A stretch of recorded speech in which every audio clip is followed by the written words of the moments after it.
Good.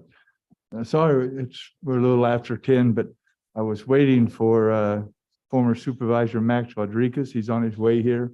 Oh, And- he just it looks like no, he's he just got here. no, he's not. He's going to be about 5 minutes later. He just got here. Did he? Yeah. I mean, if Oh, that's- there he is. Welcome, Max Rodriguez. Woo! That's awesome. My eyes aren't good, but they're good enough to see Max. Yeah. They live in his house, that's why. That's what we was waiting for. And Max and I go back to 1960, working at the sawmill together. Is this It's you? a couple years ago. 1960 is for some of you people who don't know that. That's really a long time ago. Welcome, Max. But anyway, we've been friends for a long, long time. Anyway, we're gonna get this meeting going. My last meeting after doing this for 16 years. And we're gonna start out and open and close in memory of people. And I got I got two to start out with. Can you hear me okay with my mask on? I'm sorry. I got to keep it on. Hey, buddy, down to 30, man. That guy's with everywhere. Anyway, my good friend, I've probably known him since 1960, Don Kilner. He was 89, lived up at Bass Lake Annex. They call it Wishon, but it's Bass Lake Annex. And he was a cow fire guy, and his son is a cow fire guy down in Hanford, Kings County. I think he still is. He passed away. And then kind of a dear friend and a relative. We used to be married in the Fink family. Deanie Joy Fink passed away Christmas Eve. Her mom, Elaine Fink, texted me Christmas morning and told me about her passing away. And we had a great, beautiful service for her yesterday. And if you don't know Elaine, she's a member of the Mono Tribe Council and been one of the leading advocates for getting their casino down here on Highway 99. And it's nothing worse than losing your kids. So my heart's out for Elaine and the whole family, her son Lance, and what have you. So anybody else got any? Yes. Yeah, I have one. Many of you may know Jerry Dollar. He was my sister-in-law's father, and he passed away last week at the age of 84. Lifelong Madeiran. He was from the extended Wisner family. A lot of Wisners live in the community, and grew up in the Alpha area. Worked on a dairy for many, many years, and then he got into wood carving, and so that's where he was traveled around the West, went to a lot of shows, sold a lot of pieces, and did very well. I called him the man with 9 lives because he had diabetes, he had heart disease, he had cancer, he smoked, and he had a terrible diet, and he lived to be 84. I think he lived to be 100, and he had a bad accident too, automobile accident. So, but anyway, blessed man, and I know that he's enjoying time with his wife Judy right now. So, thank you. Anybody else? Yeah, just Dave Bauer, around the Ranchos, passed away just a few days after his 49th birthday. Just wanted to keep his family in our prayers and open and close in his memory as well. Thank you. Dave, do you have anybody? No. Okay, thank you. Invocation is gonna be my good friend for the whole time I've been here. He introduced himself to me in my first meeting, Pastor Roger Leach from the Valley West Christian Center. And I would like to ask Bobby McCauley, my replacement, my chief of staff and friend, who's going to take over my position as of today to lead the flag salute. Thank you. Thank you, Tom. It's been a joy. I shared with you before that counting today, I've watched and been praying for 22 different board of supervisors over my time. And I thank you for the opportunity to do so. It's been a joy. So we're continuing to praying for you. We're going to believe for your complete healing. And we're going to see you with many, many more years of life too. So we're continuing to do that. I just opened with a scripture, a portion of scripture. I always usually give you a scripture. So I'm doing a portion of one today. It's found in Genesis chapter number 1. In the beginning, God. I just remembering of that verse and talking about how that we need to remember. in everything that we do at the beginning of a year, the beginning of everything. So let's pray. Our Heavenly Father, today we rejoice in the fact that this is a new year, new members of the Board of Supervisors coming on. This, one of the great things of this county, of governing it, of making decisions. We pray that you will continue to guide and direct the new board as well as bless the old board. Continue to be with them, continue to go and give them direction and give them health and strength. Lord, we ask for our county that you will continue to give us that wonderful rain, that we can rejoice in it, to where that we have prosperity and we have bountiful harvest. Lord, we pray that you will continue to give our county health and strength. We thank you that we have come through a lot over these last few years. And we thank you that we look forward to a new year, just as the sun shines bright today over our county. We thank you that the sun will shine bright over each and every one of our lives. We ask you to bless this day together. We ask that you continue to crown your loving kindness over us. And we pray that in Jesus' name. Amen.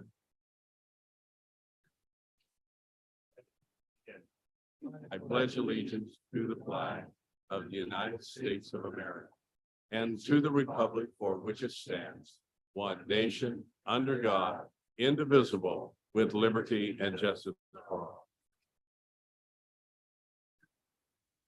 Thank you, Roger. Thank you, Bobby, very much. We're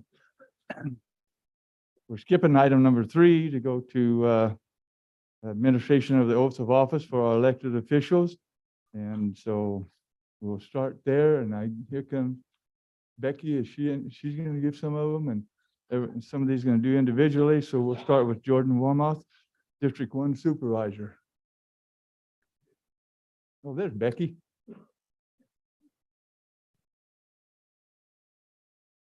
Bring the whole family up, buddy. You're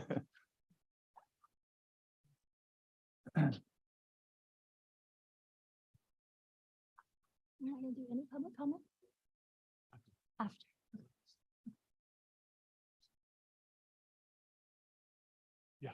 Yeah, I have them in front here. You have a mic? Right here.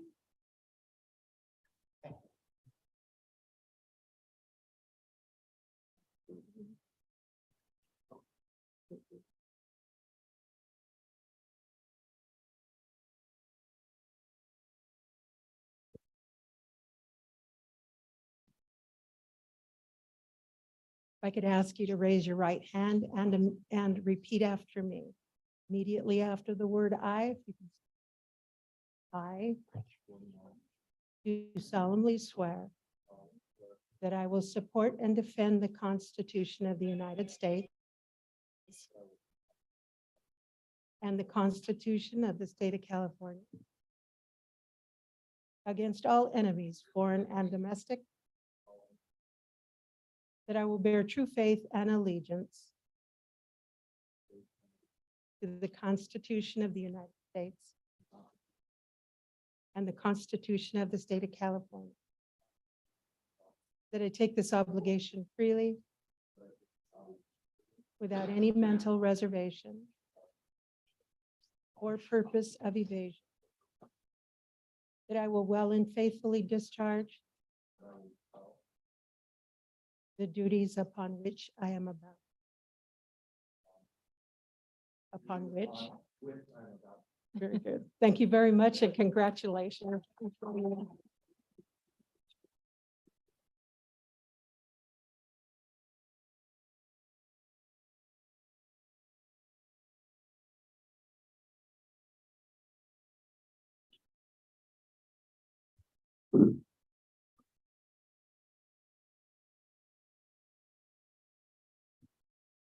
Okay. Mr. David Rogers, District 2.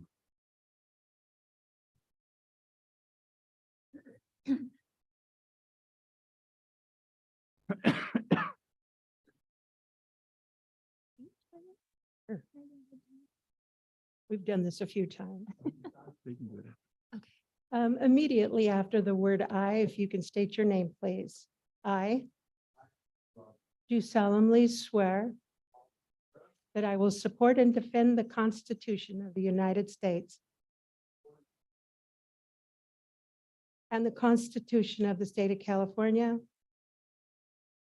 against all enemies, foreign and domestic, that I will bear true faith and allegiance to the Constitution of the United States and the Constitution of the State of California, that I take this obligation freely without any mental reservation or purpose of evasion, that I will well and faithfully discharge the duties upon which I am about to enter. Thank you very much. Congratulations.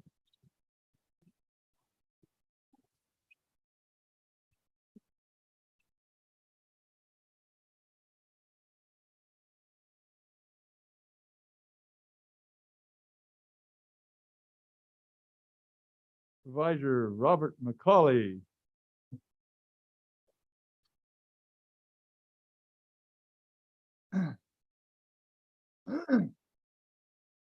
His dad Doug is going to give his oath.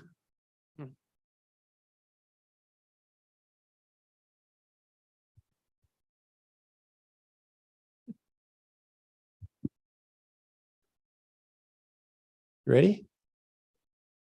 I state your name. Do solemnly swear that I will support and defend the Constitution of the United States and the Constitution of the State of California against all enemies, foreign and domestic, that I will bear true faith and allegiance to the Constitution of the United States and the Constitution of the State of California, that I take this obligation freely without any mental reservation or purpose of evasion. Break that one up. Let me do that.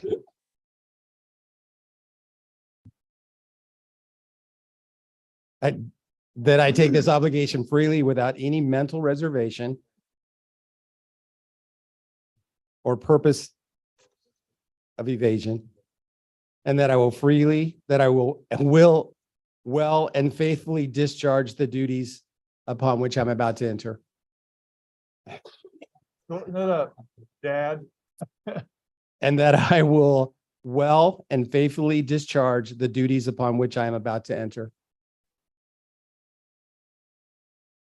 Discharge. That's it.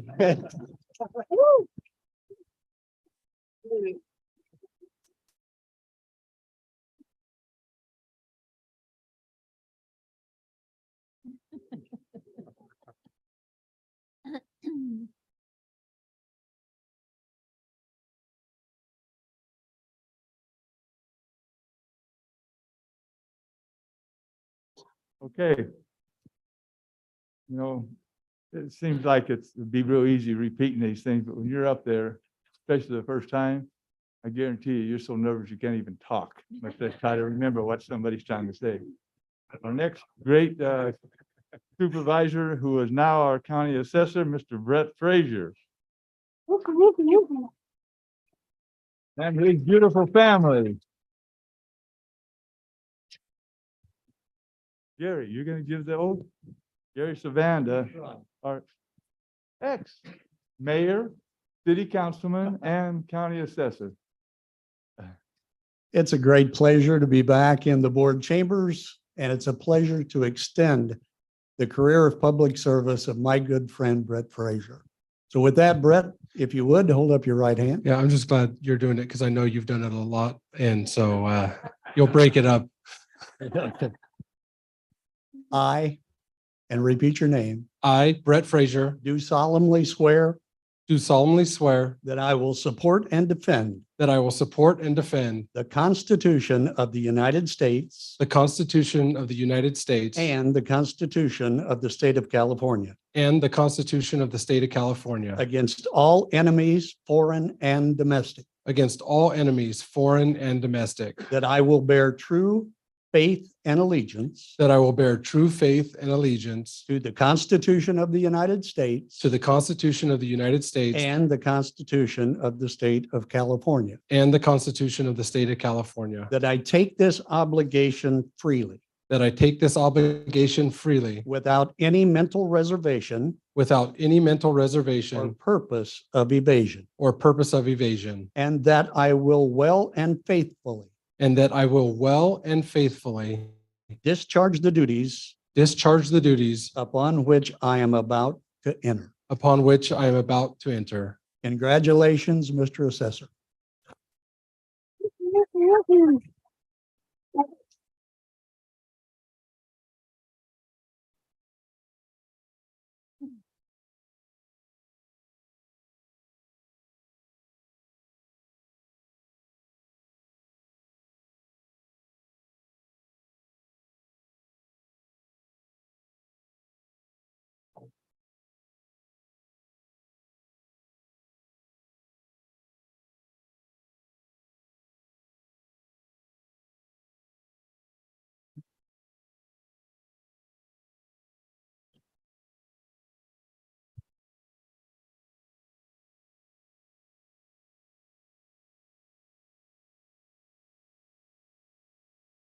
Yeah.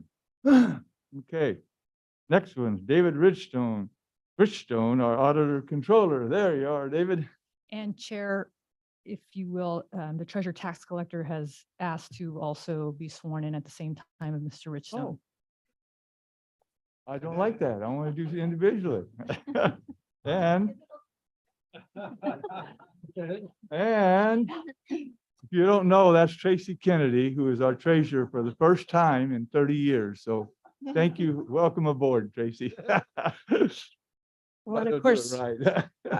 I've been excited to do Tracy's oaths because this is going to be the 9th time that I've done it. So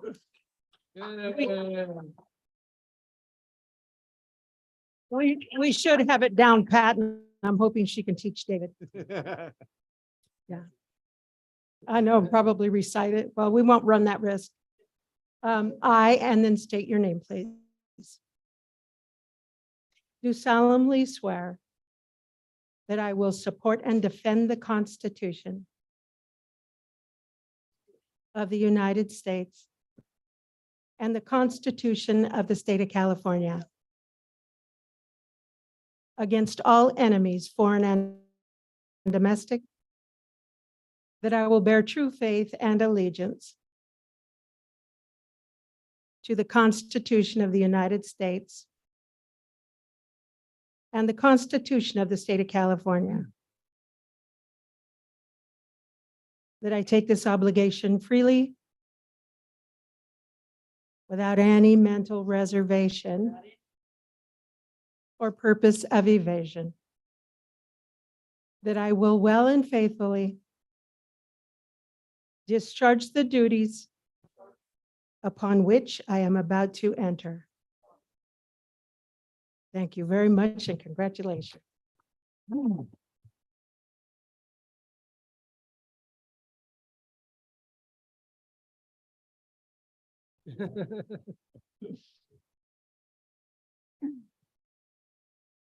Okay, Rebecca, who's going to do yours? Yeah. Hey, great. Gotta remember to stand on. Yeah.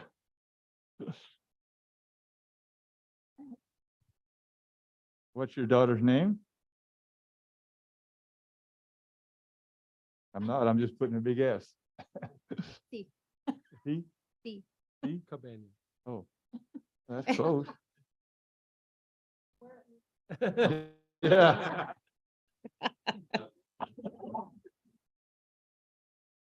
After I say the word I, please state your name. I do solemnly swear that I will support and defend the Constitution of the United States and the Constitution of the State of California against all enemies, foreign and domestic, that I will bear true faith and allegiance to the Constitution of the United States and the Constitution of the State of California, that I take this obligation freely without any mental reservation or purpose of evasion,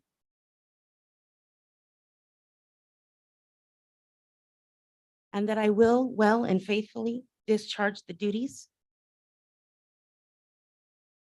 upon which I am about to enter. Congratulations.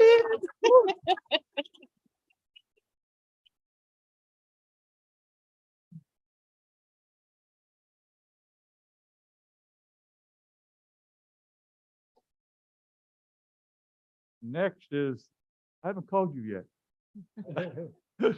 Our second term, You can read. our DA, Sally Marino. Who- I'll make Hey, buddy, how are you?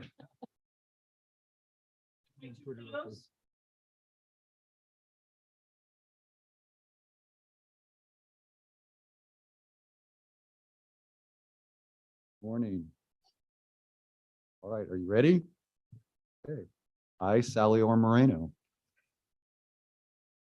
do solemnly swear that I will support and defend the Constitution of the United States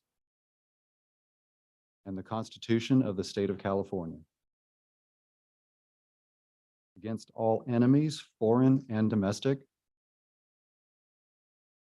and that I will bear true faith and allegiance to the Constitution of the United States and the Constitution of the State of California, that I take this obligation freely without any mental reservation or purpose of evasion, and that I will well and faithfully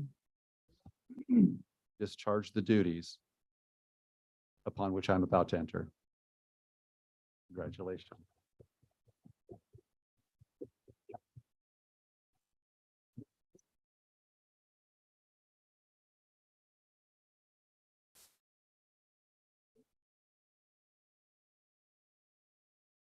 Last but not least, our great Tyson Pogue, our sheriff coroner, and his mom and dad, Jim and Cindy, is going to give his oath, and his family. Come on, whole family, get up here. Come on.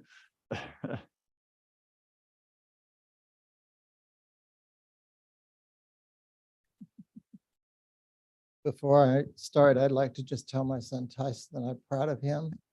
And it's a great honor to swear you in as sheriff. So let's begin.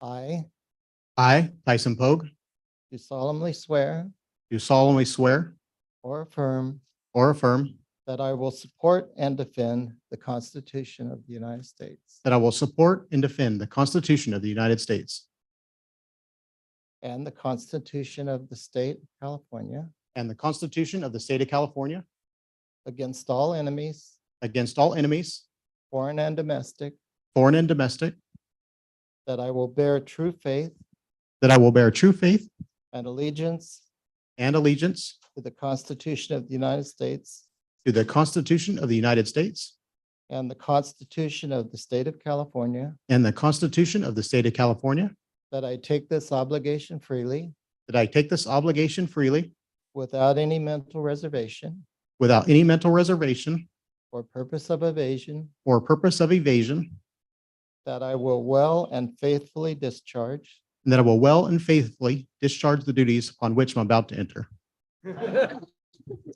Well, I guess he beat me to it.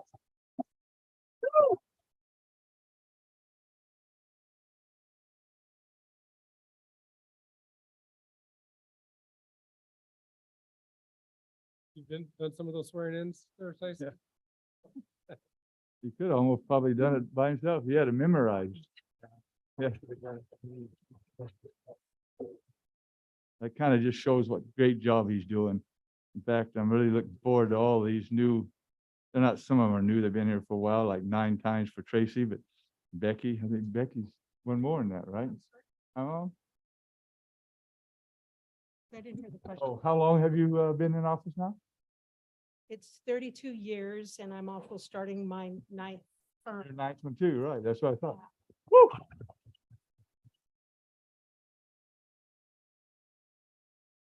Longevity in our county is so important. It's keeps us so much more unified in getting things done. So it's very important. So now we're gonna, huh?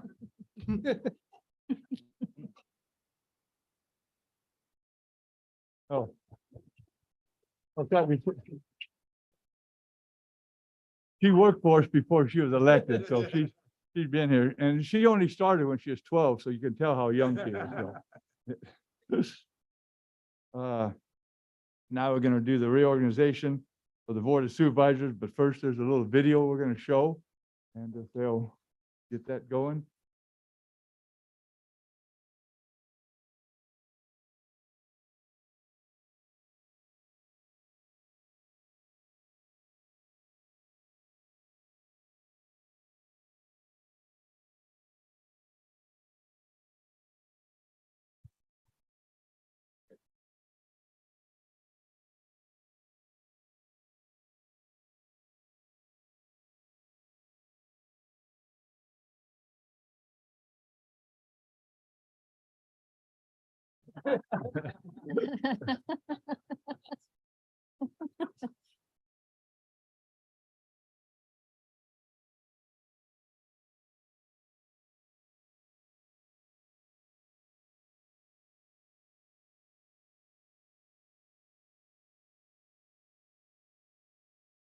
Just hum in your head, I can fly higher than an eagle. Says Mr.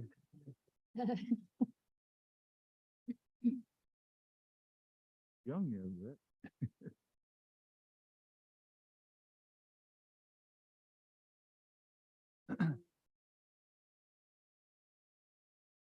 Yeah.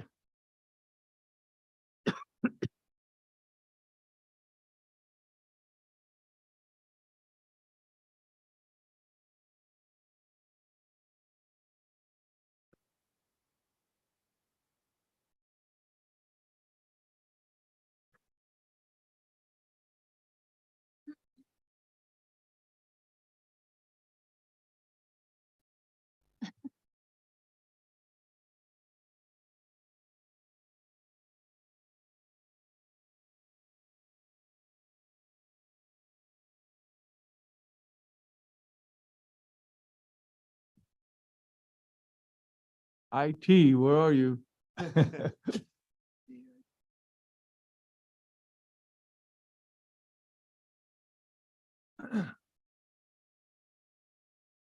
Here he comes.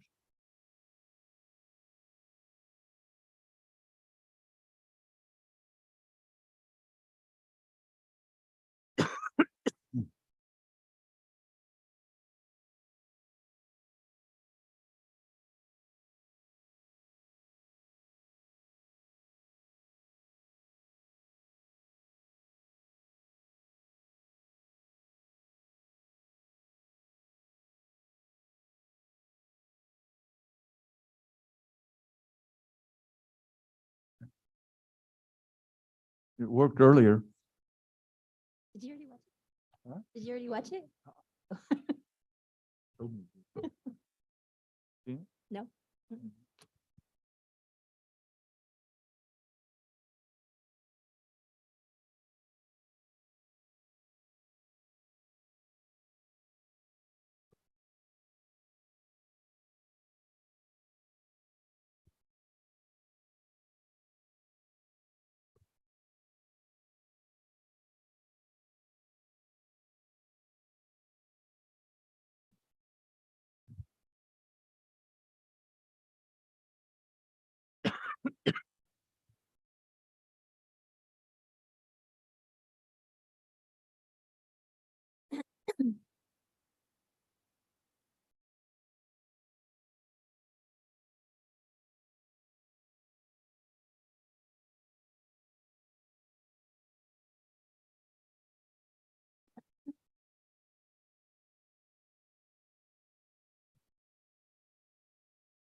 Want to hear a joke? No, no, Nope. no. Nope. Well, shoot. I used to tell them, they cut me off, so. I don't get to kick you anymore. Letty's already kicking me.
If you guys can work it out, I'd like to have a copy of that, but it might not, with the sound too, it'd be neat.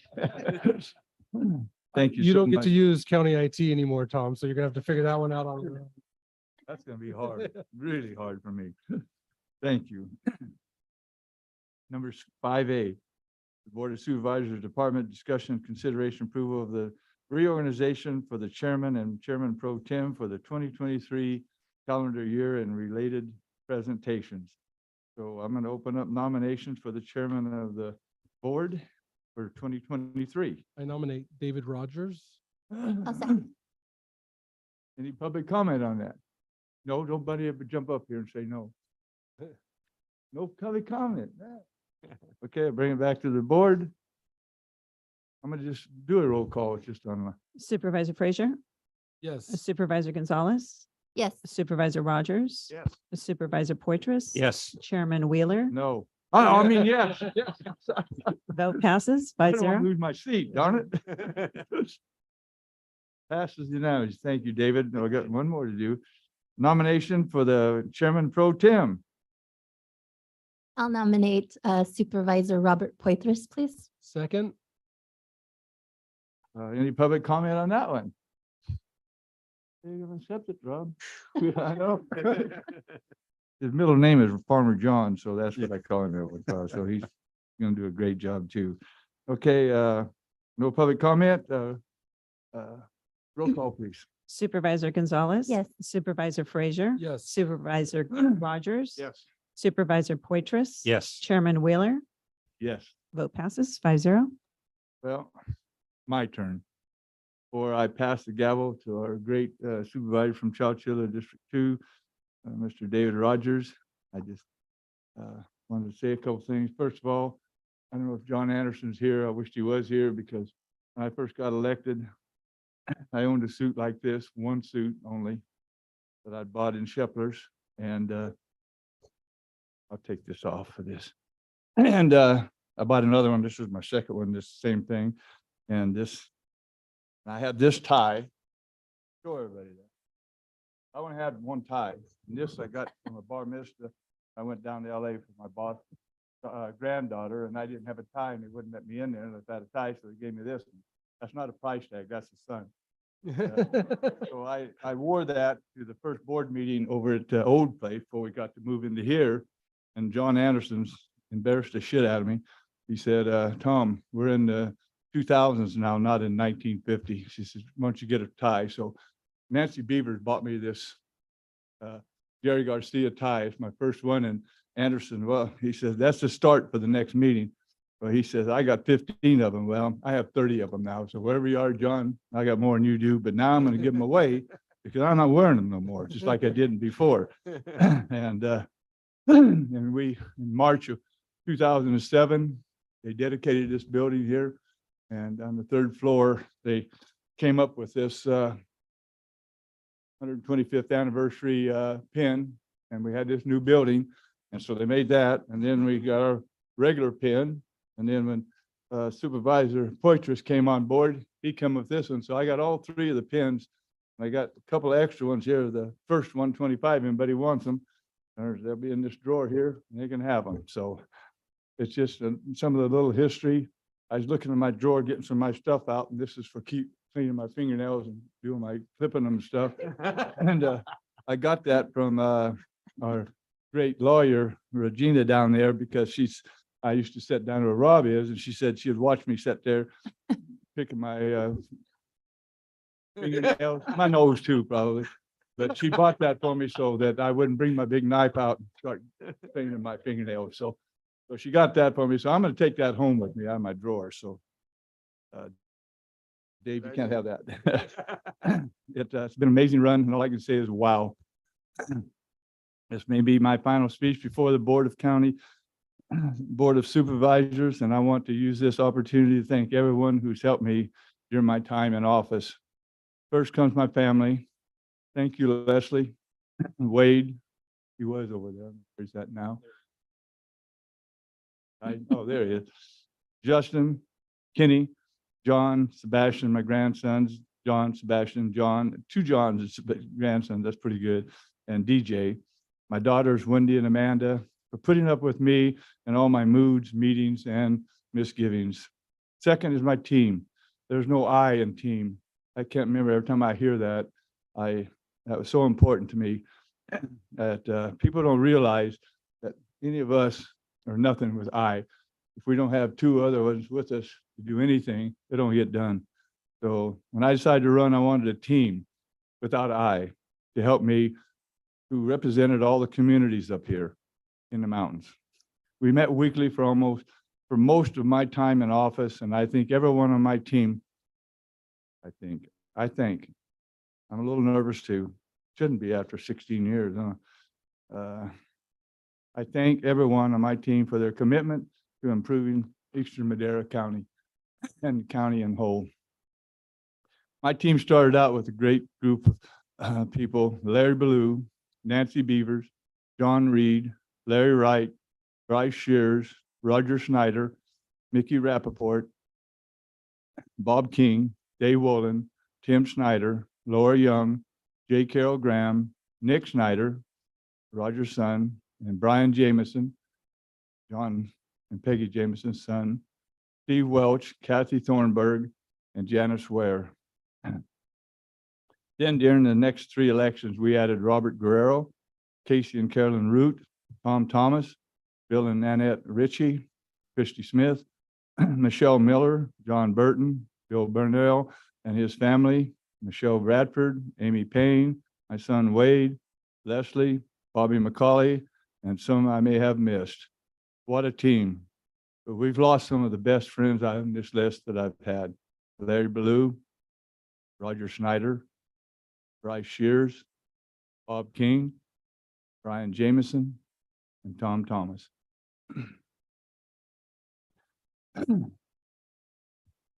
They were good friends.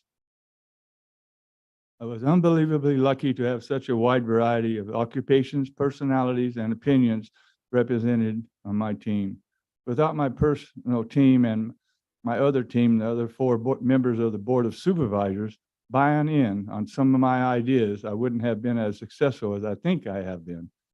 During my time in office, Madera County improved our services, our rules, our fees, our fee structure, and we have more facilities in Eastern Madera County that we've ever had, and we've improved public safety tremendously.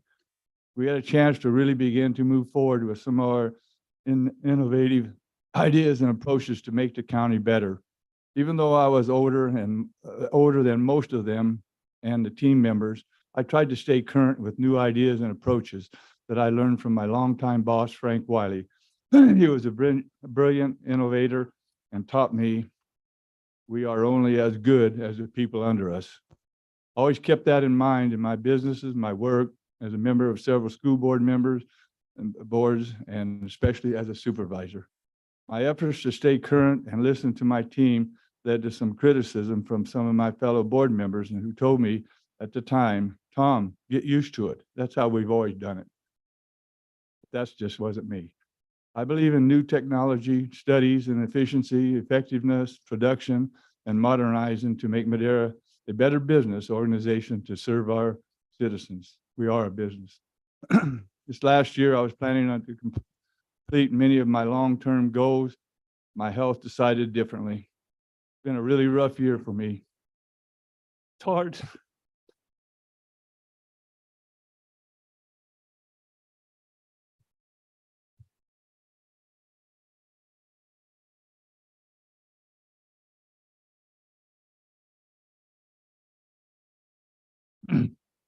It's really hard to get things done when you're sick. So thanks to this board and the staff, the chiefs of staff, and especially my family and Bobby McCauley. With their help, I was able to complete, can't see.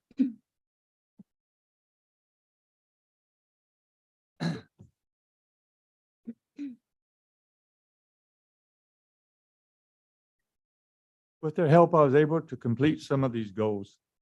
So everyone knows I only have one chemo treatment to go, and my doctors keep reassuring me that they're 90% sure they're killing my cancer.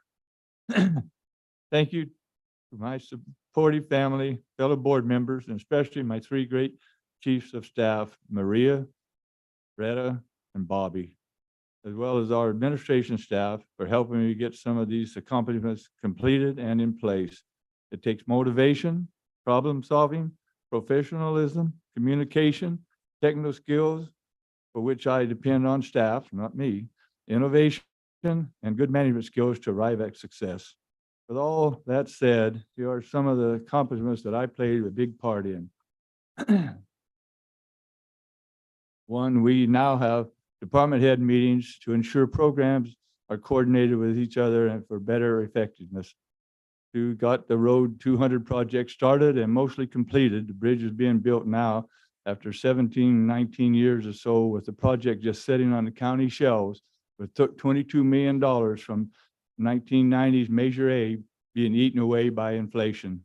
And it didn't wash away this weekend, almost, but it didn't wash away. They're building the bridge. So push to have a comprehensive department-wide efficiency study to figure out the workings of all of our departments in the county.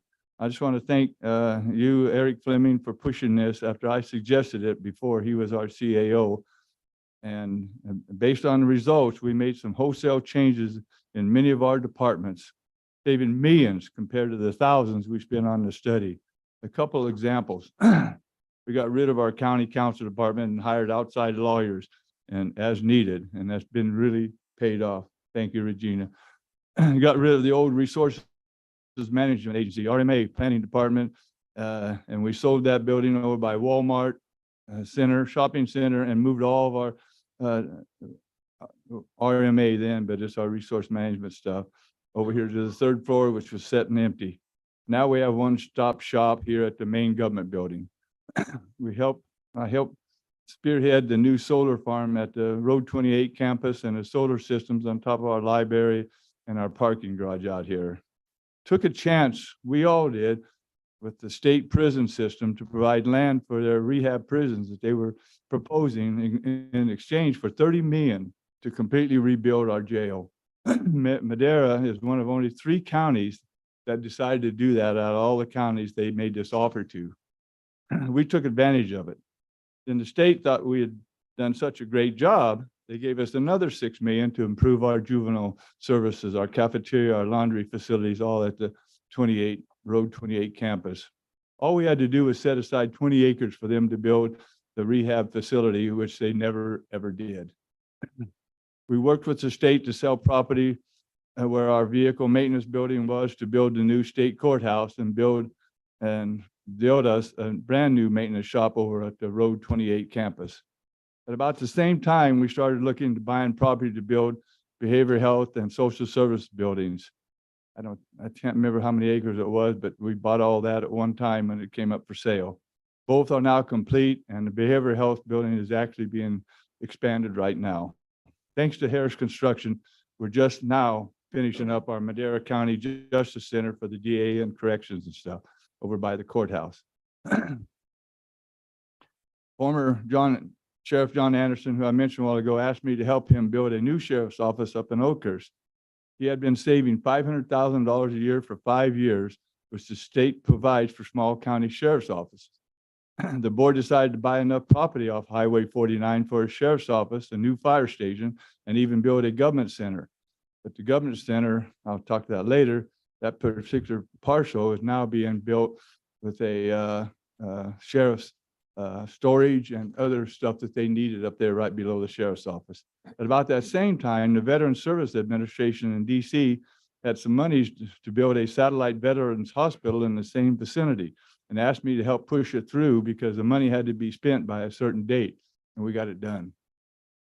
Between the county, CAL FIRE, we gave our paid call firefighters raises and now pay for all their calls, whether it's medical accidents or fire, and pay for all their equipment and training. We also began purchasing 2 fire trucks every year for the last 4+ years. We have built new fire stations in Norfolk, Bass Lake, Ahwahnee, Raymond, and rebuilt the Norfolk O'Neill's Rancheria Station and Rancho Station. Right now, we're building one in Chowchilla. Development agreements and partnerships with our largest developers are funding these projects in all of our large developments. In our effort to promote growth, I pushed hard to reduce building and planning fees. With the recession, we reduced them by 2/3 for over 5 years, except for the big developments. They still had to pay full price. And thank the board for us doing that. It helped us grow. Due to a bankruptcy settlement, PG&E was forced to give up thousands of acres all across California to offset their bankruptcy settlement. I started working on getting that Manzanita Lake Park property donated by PG&E before I was elected over 20-something years ago. We finally got it processed and into our county's name a few years ago. We now have a park in Norfolk area that's for everybody. Thanks to our Madera County Transportation Commission team, we got funding back on the 4-lane on 41 by the 22-mile house after Caltrans decided to defund it. So we fought like mad, the whole MCTC, and Patricia Taylor, and I think I've seen her out there, and the group. We got that back done, and you can see what the results are. Established a 311 call center so people can call one number and talk to a live person. That's probably one of the biggest complaints I got from people. They couldn't talk to somebody. We even won an award for this from the California State Association of Counties, CSAC. During all these other changes, we decided to upgrade all our departments and their buildings, especially after the previous board built this beautiful government center here. We added new social services and behavioral health buildings and eliminated many scattered rental properties. Established behavioral health and social services offices in Oakhurst, along with the laundry room, bathroom, showers, and charging station in our building on Road 426 for the local homeless population. We bought a partially occupied medical building in Oakhurst and have been converting it to be able to offer more county government services in eastern Madera County, so our local residents don't have to drive down to Madera. The state courts have agreed to do a feasibility trial offering some court service 1 day a week there as soon as we get that finished. We sold some of our unused property to the Eastern Madera County SPCA in Ahwahnee for $1 to build their beautiful multi-million-dollar facility. And if you haven't been up there to see it, you got to go up and look at it. All donated money, no taxes, period. Put in place the long-term memorandums of understanding, MOUs, with both the Mono and Chichansi tribal councils, including the building of a new fire station at the Norfolk Mill site with living quarters for CAL FIRE, Sheriff, and Sierra Ambulance, who are currently in the process of being built and funded by grants from the Norfolk Mono Tribe. Received a 500 million grant to build the Oakhurst Crosstown connection to provide outlets for fire and emergency personnel to reach schools, churches, and neighborhoods on School Road. Built a roundabout in Norfolk to address the excessive accidents at that intersection, with grant money providing 80% of that funding. Over 2 to 4 years, we collected donations from various county businesses, including $250,000 from a medical group, and allotted a small amount of taxpayer money to build a welcome sign, Madera sign on Highway 41. We used a land swap to swap an unused piece of property, county-owned property, for the site, which was formerly owned by the San Joaquin River Conservancy. We changed a few ordinances to offer our on the road Board of Supervisors meeting in each of our 3 unincorporated communities, so we could be more transparent and visible to the community. We created a Water and Natural Resources Department, and what a job they have done. Finally, one thing my longtime good friend and fellow supervisor, Mike Rodriguez, and I failed to accomplish was a moratorium on new wells on more than 40,000 acres converted grazing land to prevent pumping all our groundwater to unrecoverable levels. As a result, now the state has stepped in to take control of our overdrafting. That's enough bragging, but I'm really proud of what we have accomplished in this last 16 years with the cooperation of the supervisors, the staff, department heads, and the public, who all help make Madera County the biggest little county in the state and the best county to work, live, and play.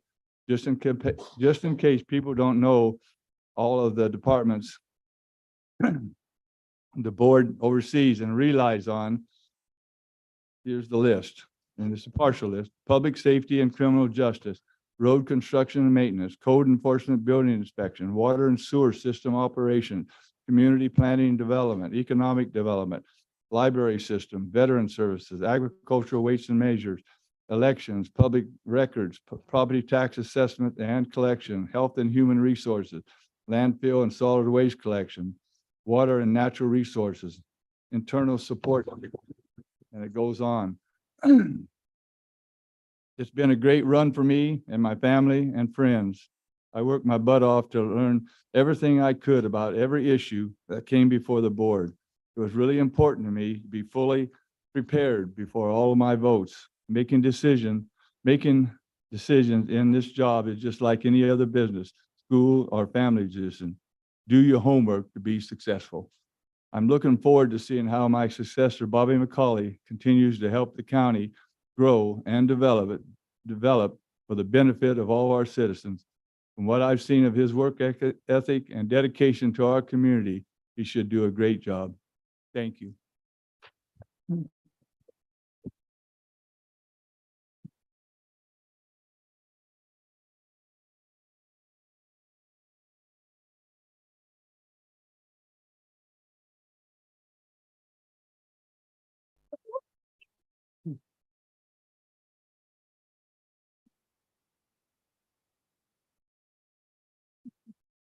Well, David.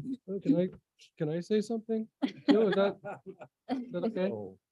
Yes. So, Tom, you've been on here for twice as long as me, so mine's going to be half as long as your speech. But there were some people I wanted to thank, and as well, if you'll all indulge me, this is my last time that I have a microphone up here. So, first, I'd like to thank my surgeon for getting me through last Thursday's operation so I could be here and raise my right hand. That was, but in all seriousness, the most importantly, I want to start off, I want to thank my family, my wife, Elizabeth, my kids, Wyatt, Hallie, Emma, and Brooks. Thank you very much for all your support and being there when Daddy had meetings and gone. Sorry, Wyatt, you don't call me Daddy anymore. But you all mean the world to me, and you're the reason why I ever even raised my hand to do this job, was to leave this community better for you.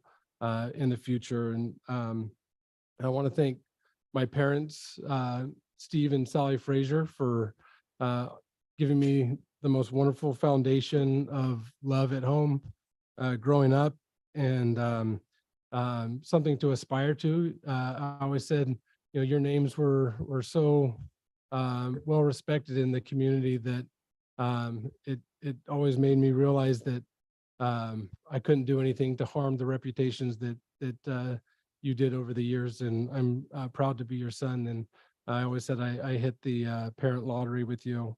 And speaking of hitting the lottery, my in-laws, Greg and Nancy Kent, that are here today, I literally could not have, when you would just pick up the kids, take the time, pour me a glass of wine when I came to pick them up, because that was probably the only way I'd be able to drive home with that to decompress from the day, and just being there with loving ear and support. And I just can't thank you all enough for the support that you show me and Elizabeth and our children.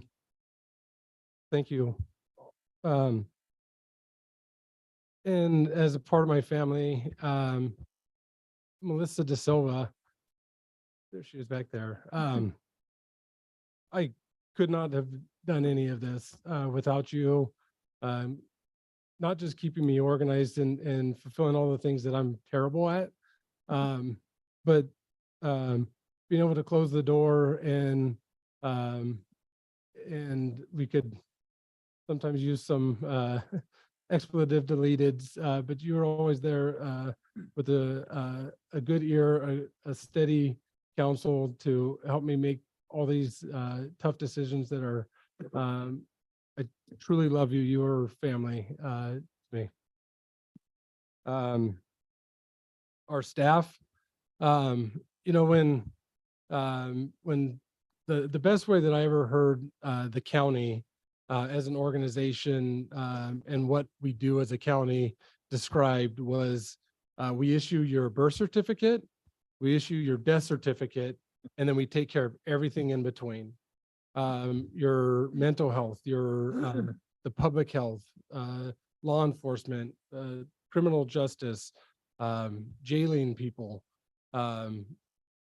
and just literally everything that somebody needs to live in our society. There is some way that the county takes care of that, or is there to help with your enjoyment of your life and your property. And with our staff, we've been able to accomplish a lot of great things. My mom has been asking me to put a list of things that I've accomplished together for the last 8 years. And I still haven't done it, just like when you used to ask me to do my homework as a kid. I put it off until the very end, but I wasn't able to accomplish anything without our hardworking staff. A lot of times, government employees, they take a lot of brunt of people's anger and ire and things that are going on that are outside of people's control at the federal level, the world level, state level. We're the arm's length form of government that everybody, you see us in the grocery stores and the restaurants, and they take a lot of that brunt. And you have to realize these are people as well. And these are very, very valuable people in our community that are serving our community. And just because they take on public servitude does not mean that you're their boss. It means that they're there to help make your life better. And I thank each and every one of our staff from the very bottom of my heart for taking on such a monumental task and care for their community, to step forward and take that without any mental reservation or purpose of evasion. And also like to thank the citizens, not just of District 1, but of the county as a whole. We would have coffee and conversations and night meetings, and the amount of people that would show up and care about their community enough to voice their opinion, whether you agreed with it or not, is just such a healthy part of what makes this country great. Is is our citizens coming forward and advocating for themselves and saying, this is what I want to see in my community. And that's what we have to do. And so I think everyone that took the time out to come to coffee and conversations, to come to the evening meetings, to be there and really have an impact on their community. And I thank them so much. And more importantly, having that arm's length was that accountability. I thank those that didn't agree with me, that would come and grab me by the ear and say, hey, we got to get this done. You're messing up. And so that's your charge today too, is when we're messing up, come and have a real discussion with us and say, hey, let's fix this and let's come with solutions instead of just issues. Or you can come with issues and we'll try and figure out the solution. You just also have to know that you might not be happy with the solution. So to the citizens of Madera County, thank you so much for allowing me to serve as your representation. To my colleagues from both of our cities, regionally and at the state level, I've met some of the best people I've ever met. Also met some of the worst people I've ever met. Politics, definitely you can bring out the best and worst in people, but I just want to thank my colleagues from throughout the area for always being there and working through some very tough issues. This board, Max Rodriguez, that's here. I'm so pleased to have you here today. I've enjoyed our rides up to Sacramento, plotting and scheming to figure out how to get what was best for here. Rick Farinelli, who's not here today, I want to thank him for his friendship. Tom, thank you for all of your guidance of how to do this job well. And thank you for your guidance of what not to do at many times. David, thank you for always being there with a hug, a smile, and you're a great neighbor, not just on here, but upstairs as well. And thank you for, we were always kind of simpatico. We're always kind of right on the same. Rob, I served with you for many years, not just here, but across the street as well. Rob, you were the first person to ever endorse me way back when. And I've learned just so much from you. Letty, I'm so excited to see how far you've come. And I remember trying to ask you to run probably 10 years ago for something. You kept saying no, no, no, and we finally wore you down, and the county is much better for it. To the incoming board members, Jordan, congratulations. They say big shoes, it's not big shoes. You did a wonderful job campaigning. I know you're going to do extremely amazing things in District 1 in the county, and I'm glad you're here.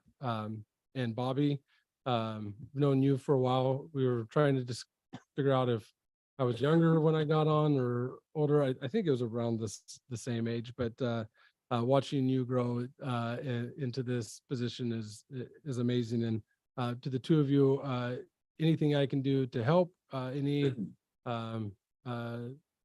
always here for you. This is a tough job.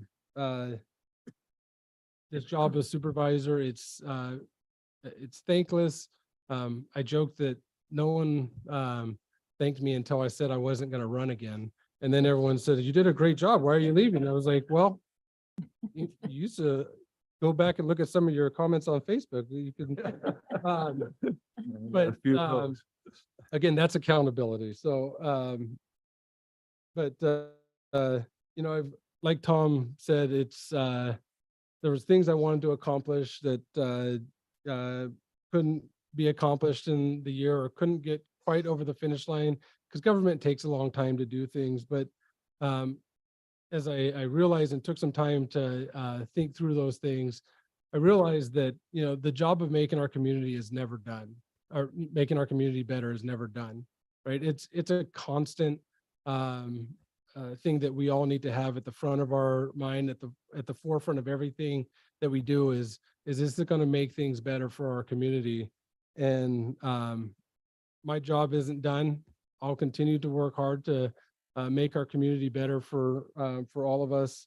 And all I can ever hope is that, you know, I'm going to leave this county a little bit better than I found it 8 years ago.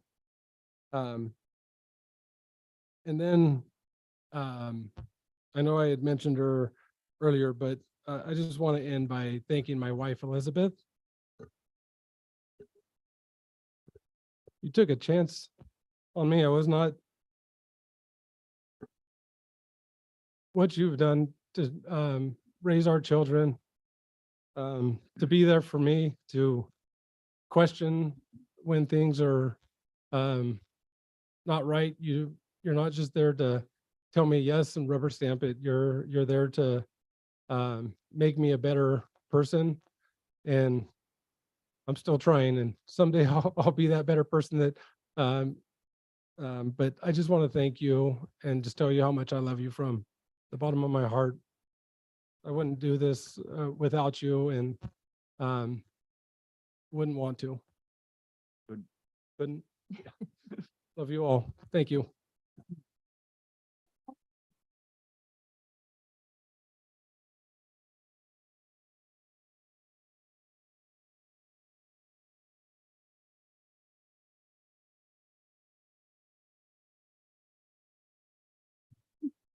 Going to take this opportunity to just say a word about Brett, and we have a plaque for him where we'll get pictures in it. But Brett, I love you so much as a brother, and Tom, I love you as a brother as well. You know, when you spend as much time together as we do, you fight like brothers, think like brothers, and you work like brothers. And we got a sister in the group too, so really happy to have her here. But Brett, you are honest, loving, brilliant, humorous gentleman. Thank you.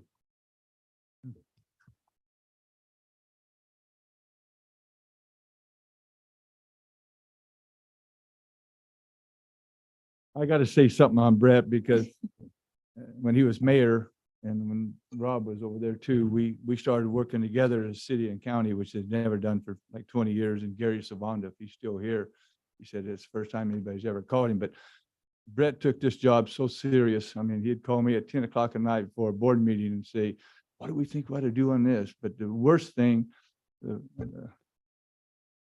saddest thing, I guess, Measure L, when it got defeated, there's a bunch of us worked our tail off. And this man did. He called me at like 11 or 12 at night when it got defeated, crying. He said, what did we do wrong? That's how dedicated this man is to this job. Thank you so much, brother.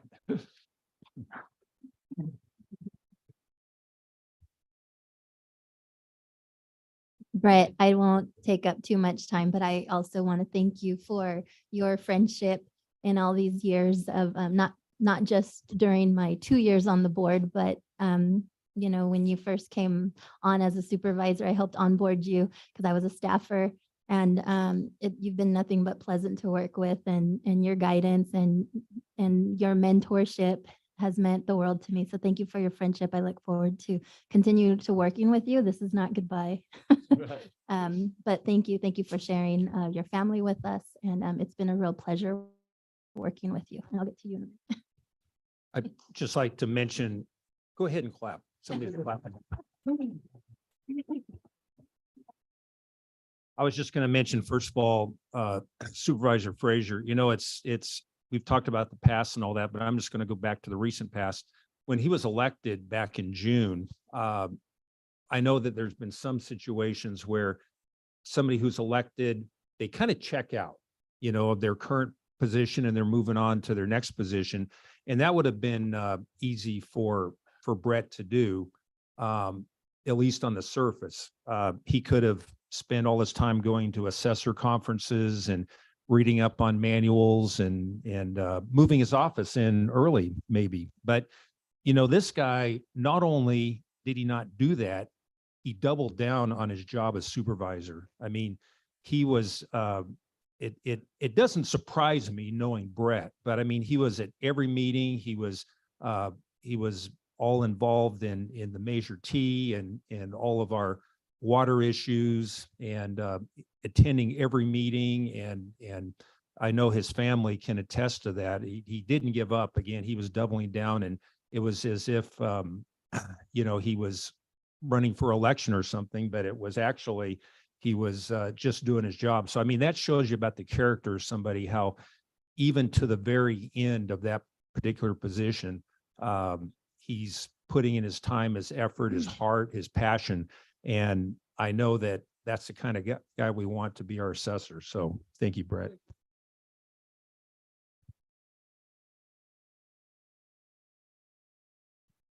Shift our attentions to Tom for a minute. And I want to say to Tom again, you're like a brother to me. We've served together for the last 12 years. And when you spend that much time with somebody, you get to know them really, really well. And I'll tell you this about Tom. Tom is blatantly honest. You know that. I mean, what you see is what you get. Isn't that right, Max? That's what you see is what you get. And you don't have to wonder about Tom biting you in the back or saying something behind your back. He'll come say it to your face. That's a fact. And that's a refreshing in politics. Believe me, it's refreshing.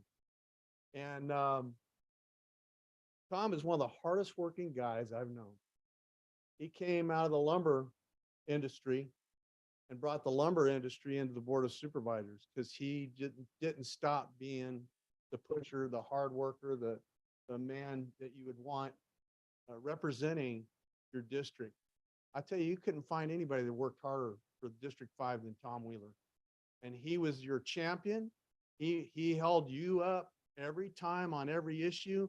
He wanted to know that he was going to get our support for his district and for the whole county. And we appreciate that about him. What I say for him, I say for Brett as well. But Tom, gotta miss you. Gotta miss your sense of humor. You are a consummate gentleman. I love you. Thank you.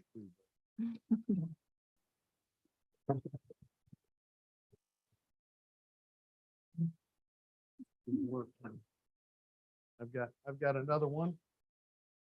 As chairman. How many times did you serve as chairman, Tom? 4 times. 4 times. And it's a lot of work being chairman, and it's a lot of work being a supervisor, and you never shirked your duty. And thank you on behalf of the county, on behalf of all your colleagues here. We love you. We wish you all the best. Carry on, my friend.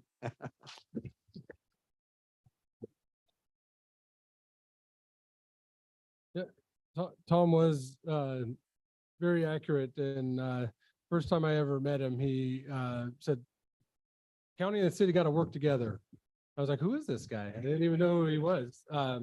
And he held to that and was always working with people. And you can say a lot of things about Tom Wheeler in the way he gets things done. It's sometimes unorthodox, but the one thing that I'll say that you can never ever question about Tom is his devotion to his community, and everything that he does is for his community. And he really truly takes it personally. It's not just, what does it mean to my district? It's what does it mean to, this person that I went to elementary school with that gave me a fat lip, but I still am going to make sure that, in 5th grade, but I'm still going to make sure that their family is taken care of. A story of Tom Wheeler. One time I was coming up into the offices, and Tom is wheeling out his little mini fridge. And I said, oh, is it broken? He's like, no, it works. I go, do you not want it? I'd kind of want it, and he's like, no, I got, someone called into, just a constituent, not someone that Tom knew, but their refrigerator had gone out, and Tom was loading it into the back of his truck to take it up to someone that he didn't know, just on a constituent call, so that they would have refrigeration for their food. And if that doesn't tell you about someone who deeply cares about their community and everybody in it, I don't know what other story would. Tom, I love you so much.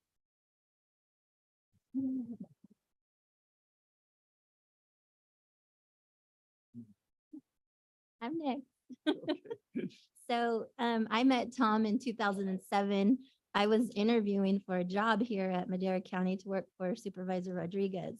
And it was Tom and Stelman Freddie and Tana Boyd, the previous clerk of the board, and Max. And you were on the panel, and Max started interviewing me in Spanish, and I responded in Spanish. And then I looked over at you and you said, well, I don't know what you said, but it sure sounded pretty. And I felt it was very harmless. It was very, and that's when I saw your personality shining through. And it's been an adventure working with you and working for you all these years. I wrote it down. You have been in office for 5,840 days. Really? And that includes nights, weekends, holidays, through disasters, in the good and the bad. And you've always been a wonderful leader in that. Thank you for all these years of your service, of your friendship, of your guidance. It's been a real pleasure. And we're going to miss you, but this is not goodbye, because I'm recruiting you onto my team because you have so much knowledge about what's happening. And I will continue to call you and say, what the heck is this all about? Help me understand, because that's usually how our phone conversations start. And so I took the liberty with my friends from the Madera Tribune, and we're full circle now. So about 16 years ago, there was an article written about you when you won your election, and there was another article when you took your oath. And I tracked those down and I framed them for you. So Oh, that's really. Ooh.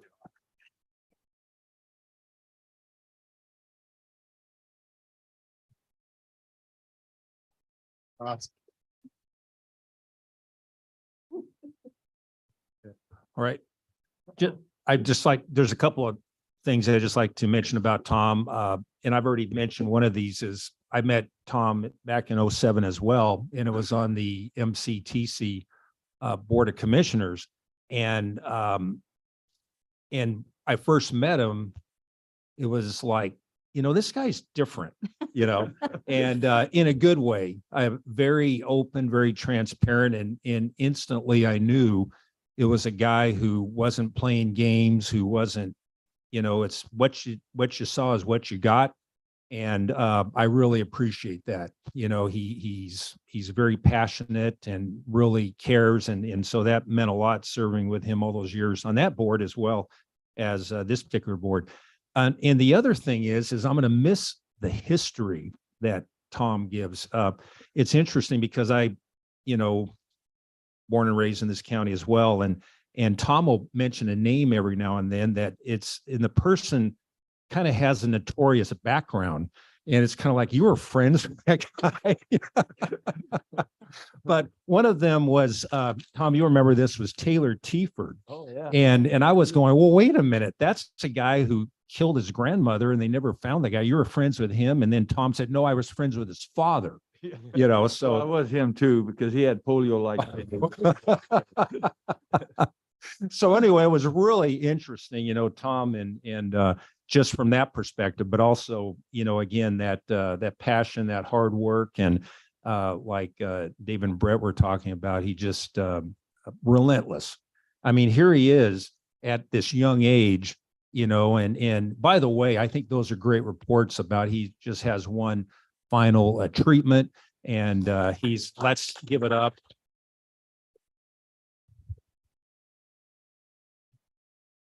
And, let's keep praying for Tom, and God has blessed you with a remarkable constitution and ability to keep going. And it's remarkable. That's all I can say. There's many that wouldn't have been here or had excuses or whatever. And you, it not only were there was no excuses, it was more like, why not? Why not just keep pushing forward? So great, Kept great me job. alive. Yep, exactly. So thank you, my friend.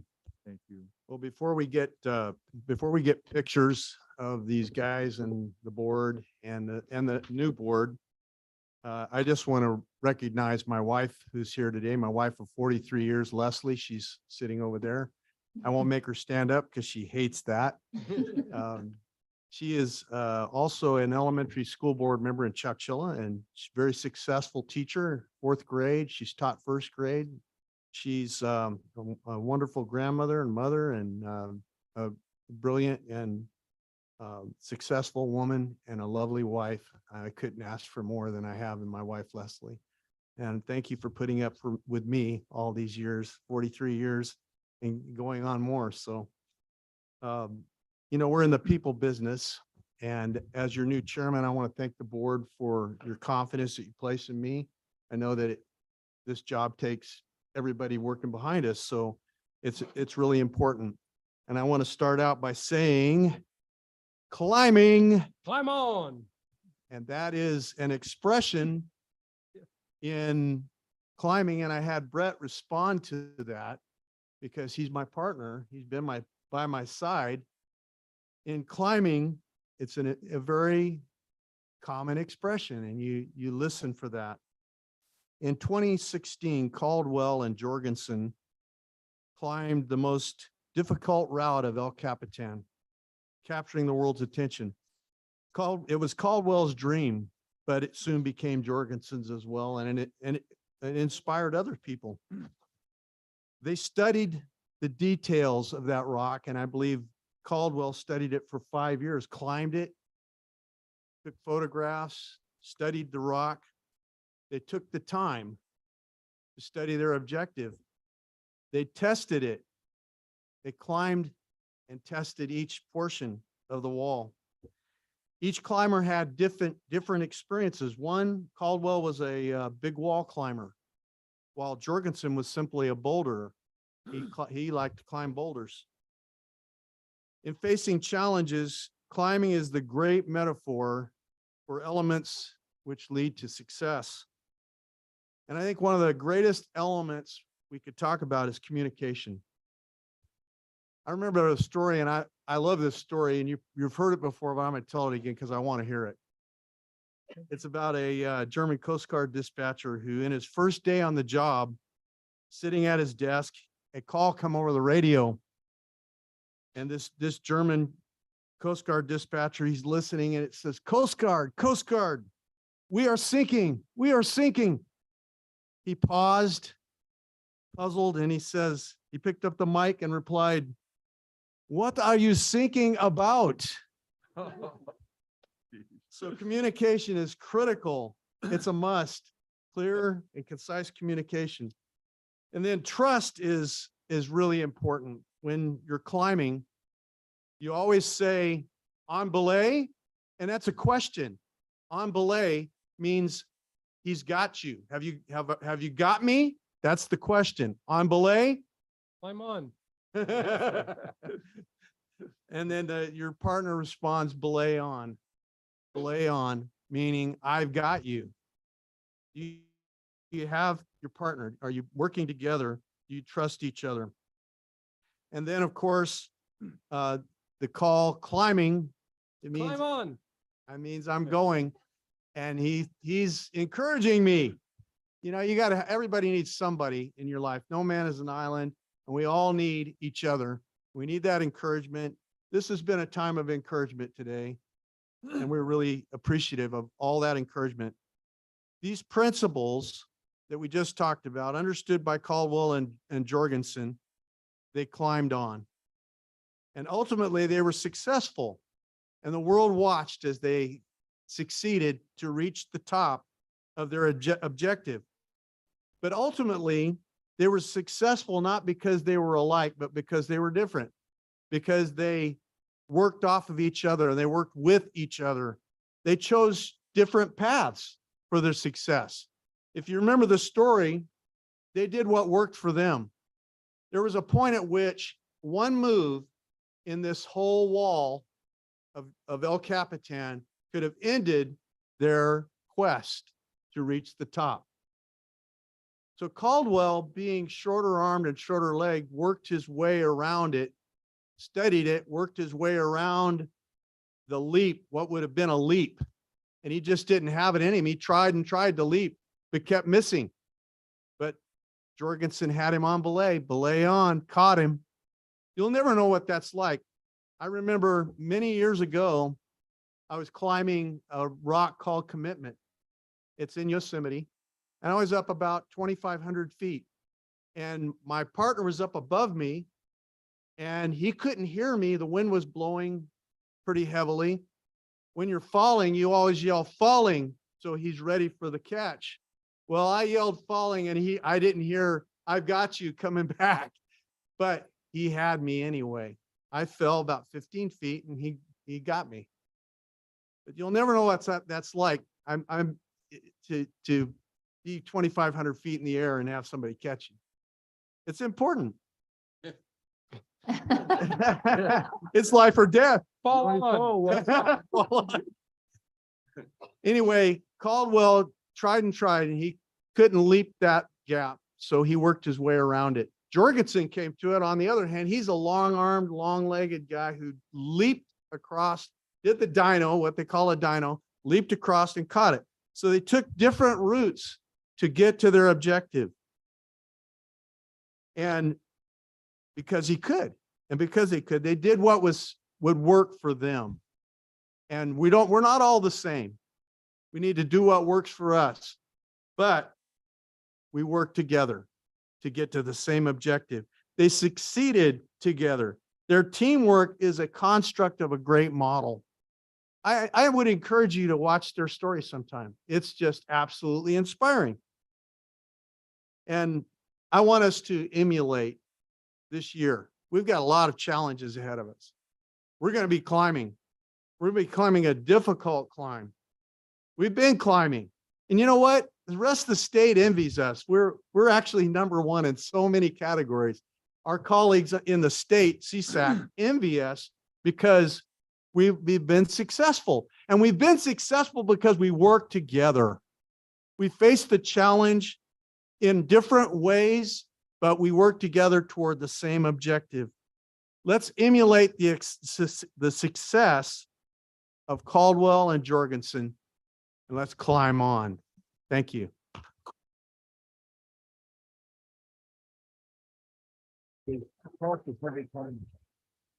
Chair, members of the board, there are likely some public comments. I know in particular from Chair Bain of the North Fork Rancheria of Mono Indians of California and potentially others.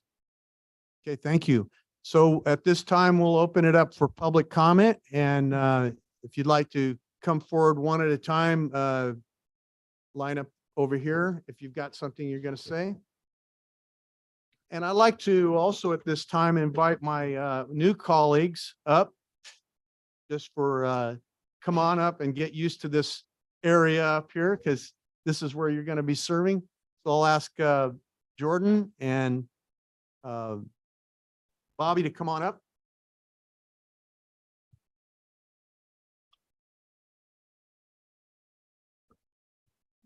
You get the middle seat, David.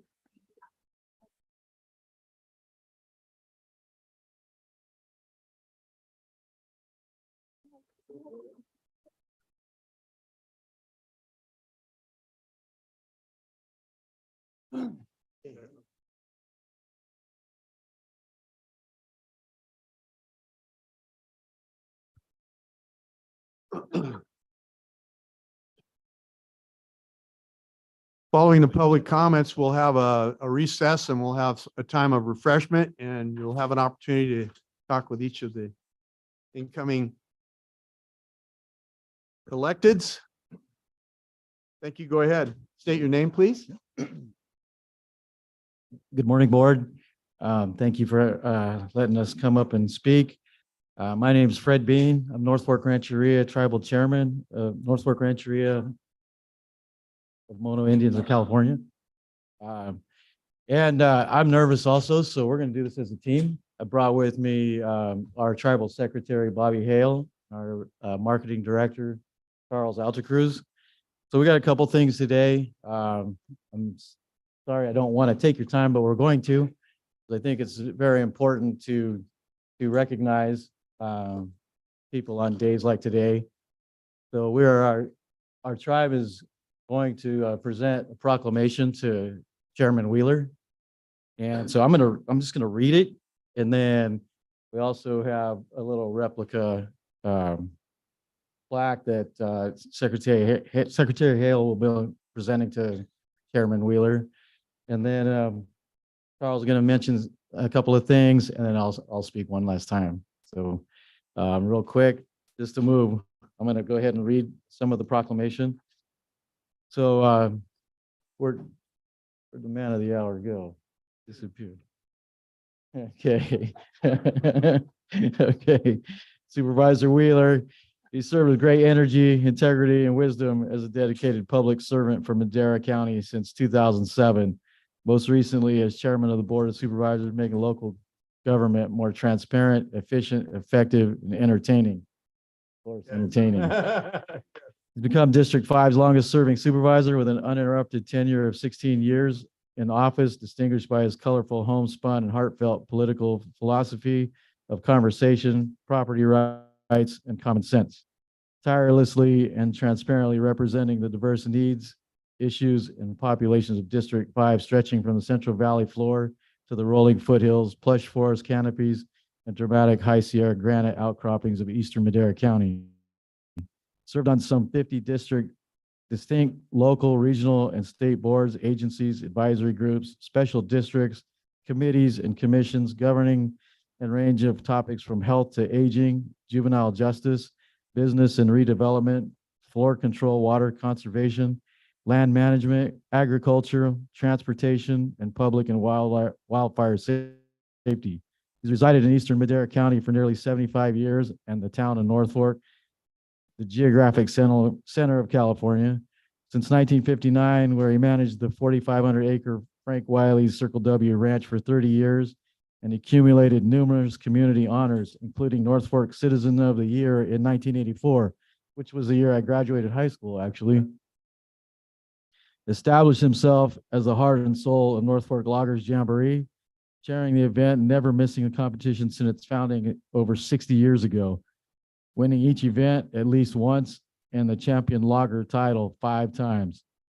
Helped revitalize North Fork and the region after the dislocation of Signature Industries through his work with North Fork CDC and mill site development. Oker's downtown revitalization, visit Yosemite Madera County Tourism Bureau and the North Fork Rancheria on multiple projects, including building of the Station 11 fire station. Supported youth, sport, and education throughout the foothills as coach, parent, director of sports leagues, and school board trustee, earning the Golden Apple Award for education. Endeared himself as devoted friend, advocate, and defender of Native American tribes, rights, cultures, and citizens of the local, state, and federal levels. Now, therefore, be it resolved that we do hereby officially honor the work of Madera County Supervisor Wheeler and express our tribe's deepest appreciation, love, and respect for Tom as a strong, steadfast, and loyal friend. By authority vested in Tribal Council of North Fork Rancheria, Mono Indians of California, this proclamation is made this 3rd day of January 2023. Thank you, Tom.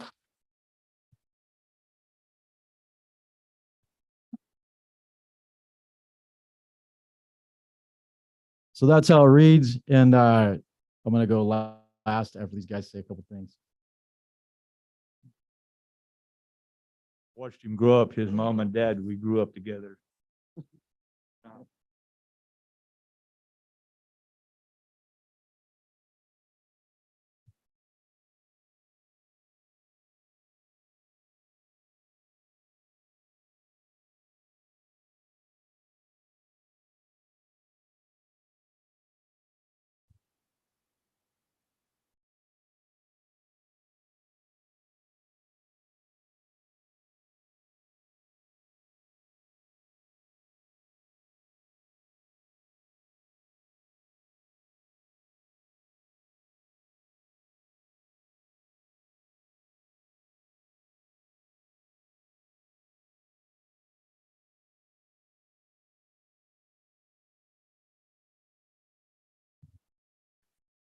Okay, my name's Bobby Hale, Norfolk Rancheria Tribal Council Secretary.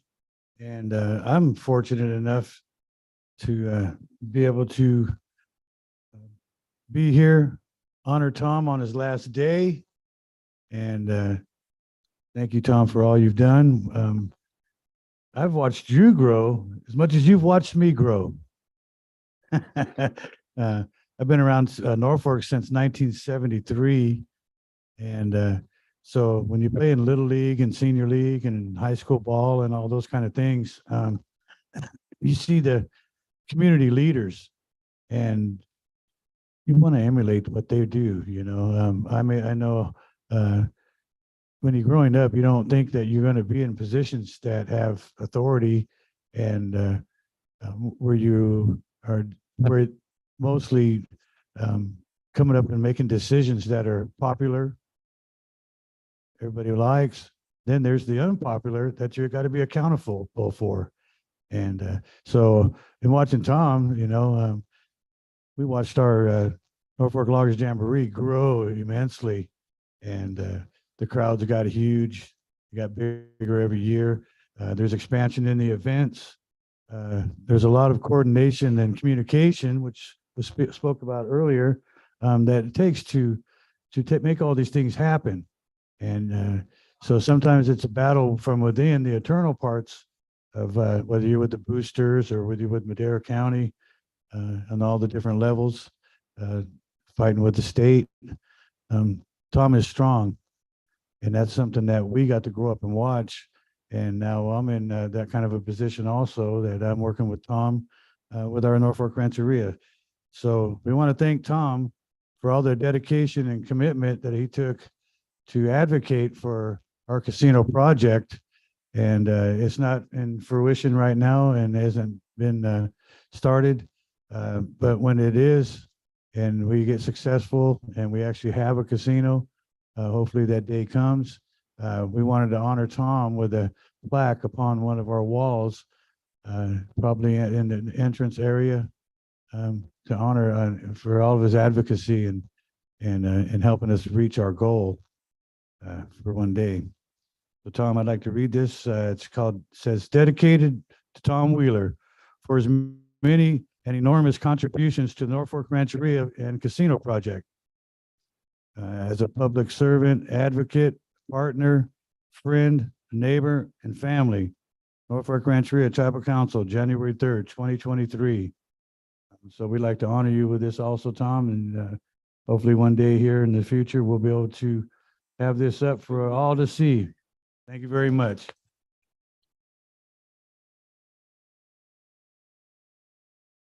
Yeah, Tom got to watch me grow up and get to where I am, and I appreciate being able to work with him and the Norfolk Tribal Council and the Madera County community. Thank you all for being here.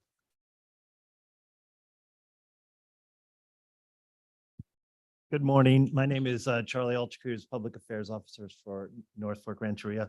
I've had the honor of working with the tribe since 2004, and in that time have had the honor of working and meeting with a number of supervisors. Of course, Tom, who we've all heard about. I did also want to mention Brett.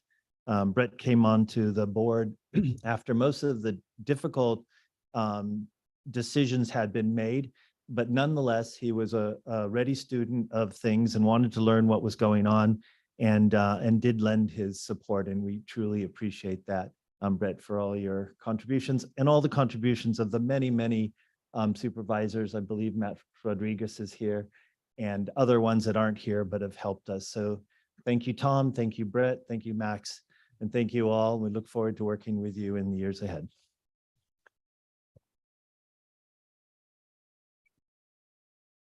Okay, sorry, one more time. I just wanted to mention too that all of our tribal council couldn't make it today. So Elaine Fink sends her, thank yous and her congratulations. And again, like Tom mentioned earlier, we suffered a death in the family, and Elaine's daughter, my cousin Deanie. And so we appreciate that. Marianne McGovern couldn't make it. Again, he says thank you and appreciates it. And Christina McDonald couldn't make it either today. So also we wanted to thank Brett Frazier's been a friend of the tribe and has supported our project for some time. And congratulations to Bobby McCauley, good job. But we just wanted to say, like, when we first heard that Tom was gonna run for supervisor, we're like, Wheeler? Seriously? Supervisor? And this guy absolutely, like it was mentioned, is not the traditional politician, right? He's just not. But he's the kind of guy, he thinks outside the box. He's passionate. He has the just get it done attitude, no excuses. Let's figure out a way. Let's get it done. And that's how you make things happen. Like was mentioned, he's been on many, many boards and committees. He's supervised, he supports kids' sports. I can remember, when I was in high school, during the middle of my ball games, look up there he is in the stands. Like you said, this guy is tireless. He just works all the time, doing everything. He's everywhere all the time. I don't know how I can look up in the stands and there he is at like practically every single game. Back then, because I'm not young, it was back then. But everything, he supported our small community of North Fork and yours. He just never gives up. He just keeps going. And as elected officials, it's a tough job, right? All of you, we appreciate all that you guys do. Elected officials, you can't please everybody. It's just a thankless job, and you've been doing it for so long. He speaks up. He wants to do the right thing for everybody all the time. And even at the last meeting I was at, one of the tough things for leaders to do is to pat themselves on the back. There's never enough credit for what you guys do. You guys do so much, and you hardly ever take the time to recognize yourselves. And what I thought was very admirable, on his way out the door at the last meeting I was at, he presented, a structure for a salary increase structure for the board. Now, agree or not agree, right or wrong, whatever, that's another example of him stepping up and showing, speaking up and say, it's well deserved, because you're probably not going to do it for yourselves and nobody else is going to. So it is still the right thing. And here he is on his way out, not going to benefit from it, but that's the kind of guy he is. And we appreciate it. And we thank you so much, Tom. Thank you.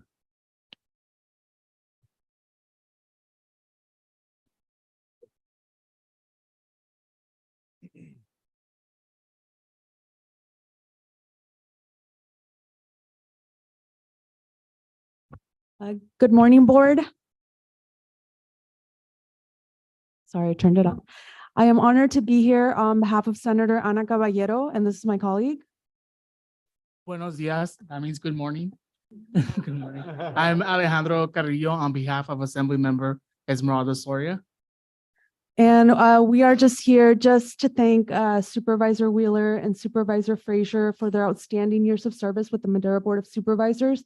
Like they mentioned, this job is not easy. Any elected position is a very difficult job. And you can just tell from the comments that your colleagues made and that the community made, just what passion you have for community and that you're really doing this to serve the community. And just, thank you so much for your years of service. And I'm just here again on behalf of Senator Ana Caballero to recognize your 16 years of service and your 8 years of service. Thank you so much for everything that you do and that you've done.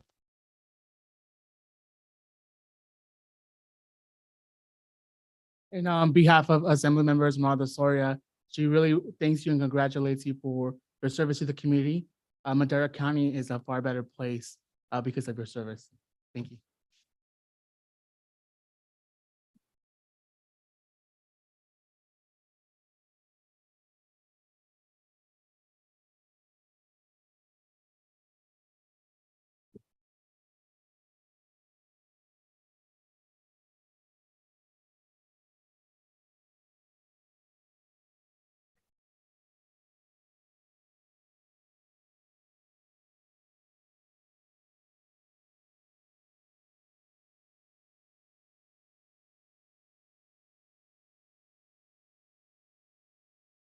Stay up there and we'll, everybody. Yeah, but-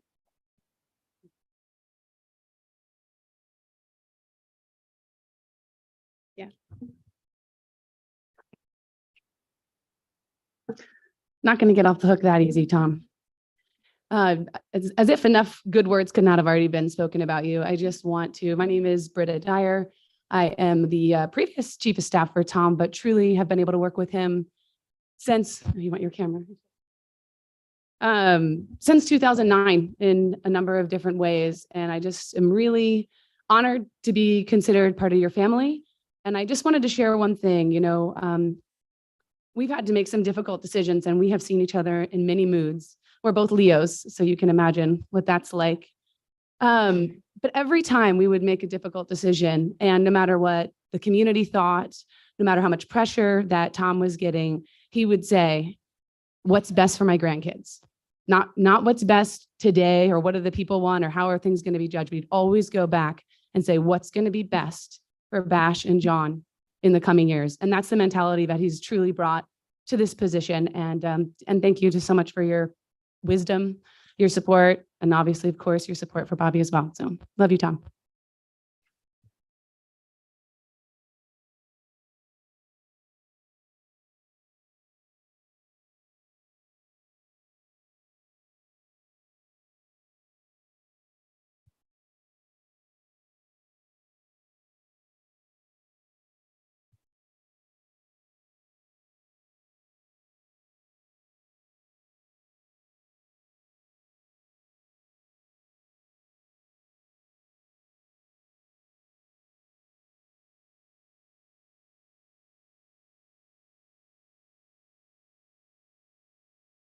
And members of the board, there is one public comment. We can take it now or after the pictures.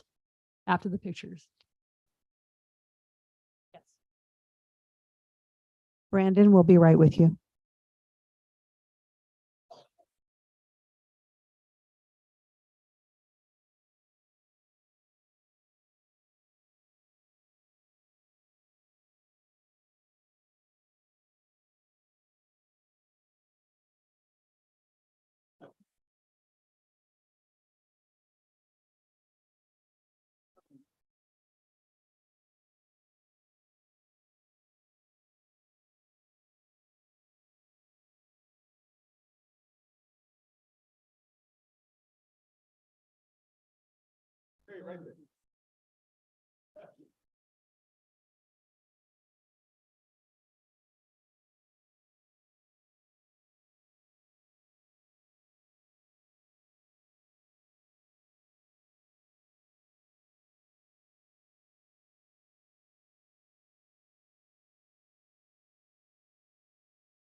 Okay, we have one more public comment online, and after this public comment, we'll take a break and we'll come back. Well, we'll wait to see what the comment leads us to. Go ahead, Brandon. Okay. Good morning, Chairman and Board of Supervisors.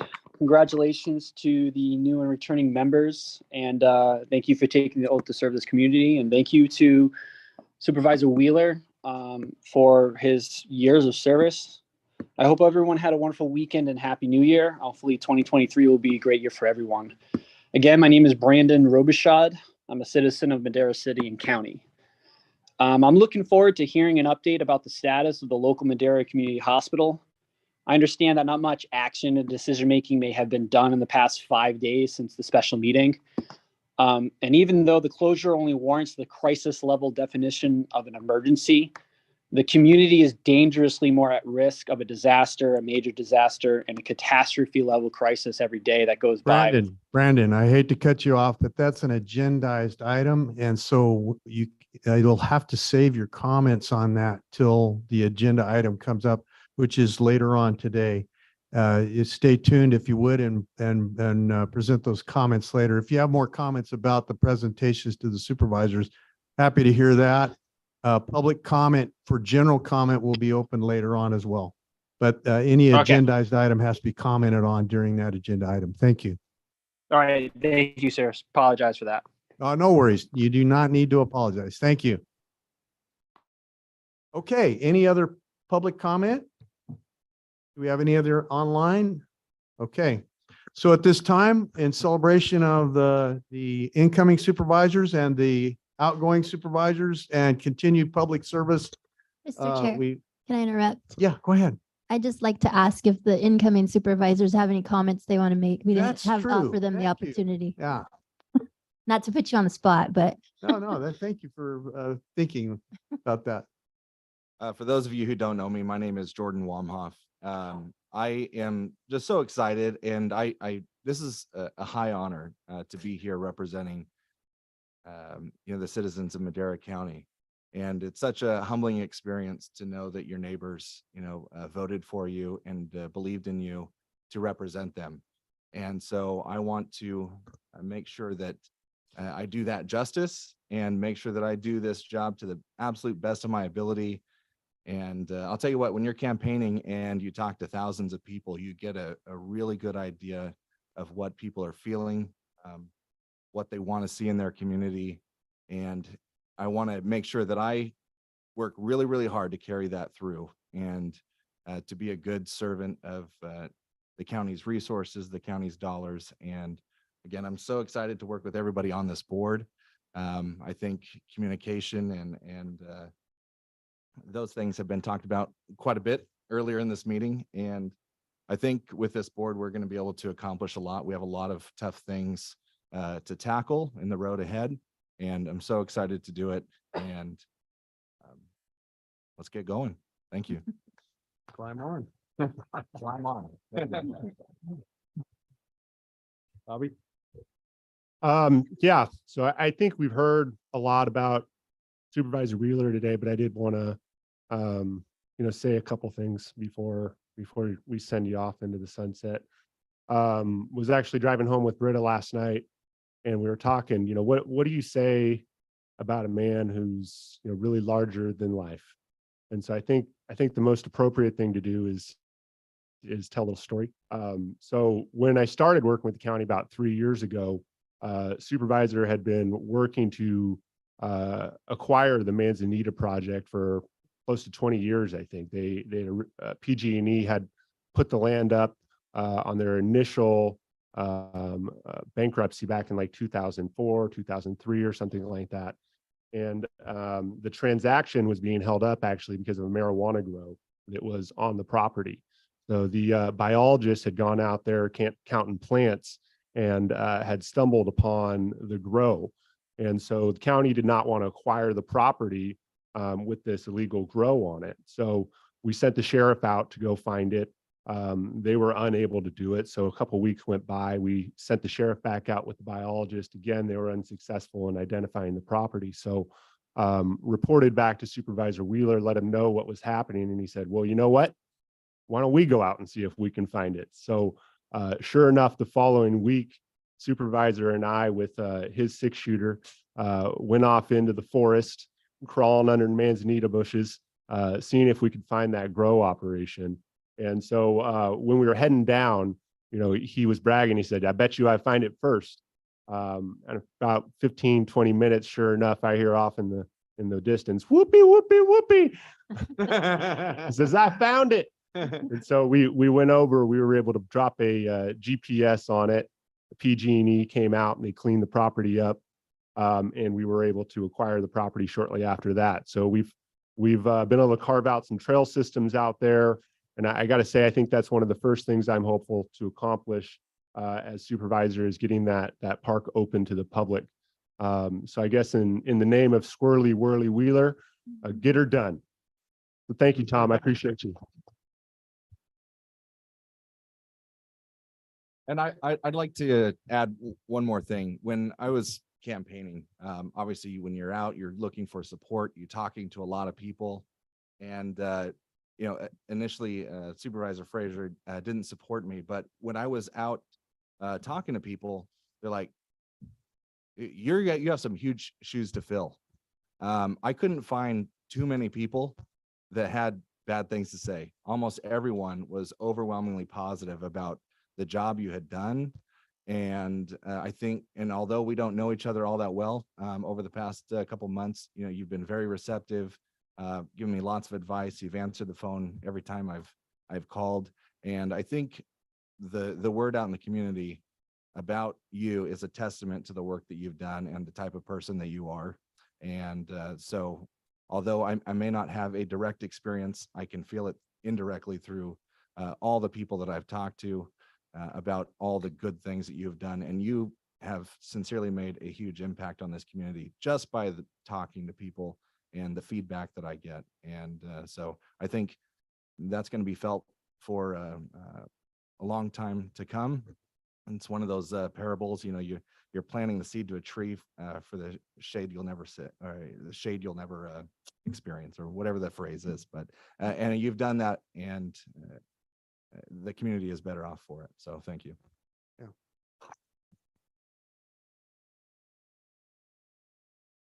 Well, to my new colleagues, I say, welcome to the people business. That's the business we're in. And the measure of success is what we do for the people. Tom and Brett both been greatly involved in that. And we thank you for your service and your continued service as well. I know that Tom's not going to lay it down that easy. And Max, you've been wonderful too. We love you. I'm glad you're here today. We welcome everybody. We're glad you're here, and we hope you'll stay and enjoy some refreshments. We will come back at 12:30. Well, actually, you know what? We're going to break for lunch after that. Do we want to, there's not much business, is there? Do we want to handle the business now or later? Tell me. We've got a lot. We've got closed session, we've got open session, we've got the hospital. Okay, so we should break for lunch. Break for lunch. I think we'll break for lunch. We'll come back at 1:30.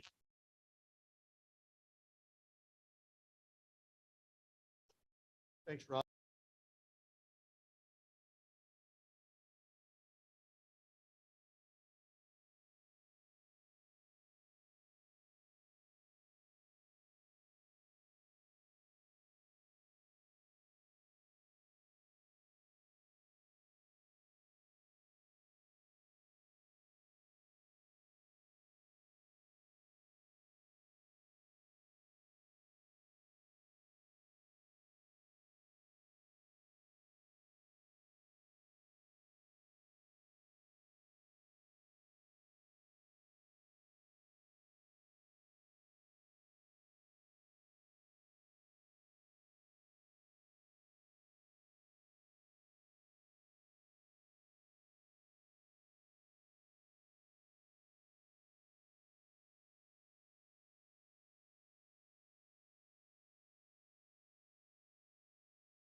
We're 2 minutes late.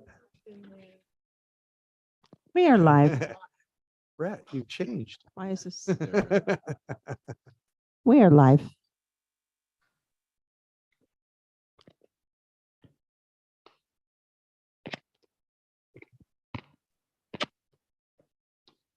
Hello, hello. Thank you for joining. You ready? I'll just, yeah. Okay, good afternoon. We're reconvening as the Board of Supervisors. Before we proceed on to other business, we need to reaffirm what was done as a ceremonial item, which actually is a voting item for the new supervisors, and that is the appointment of chair and chair pro tem. What is the pleasure of the board in this regard?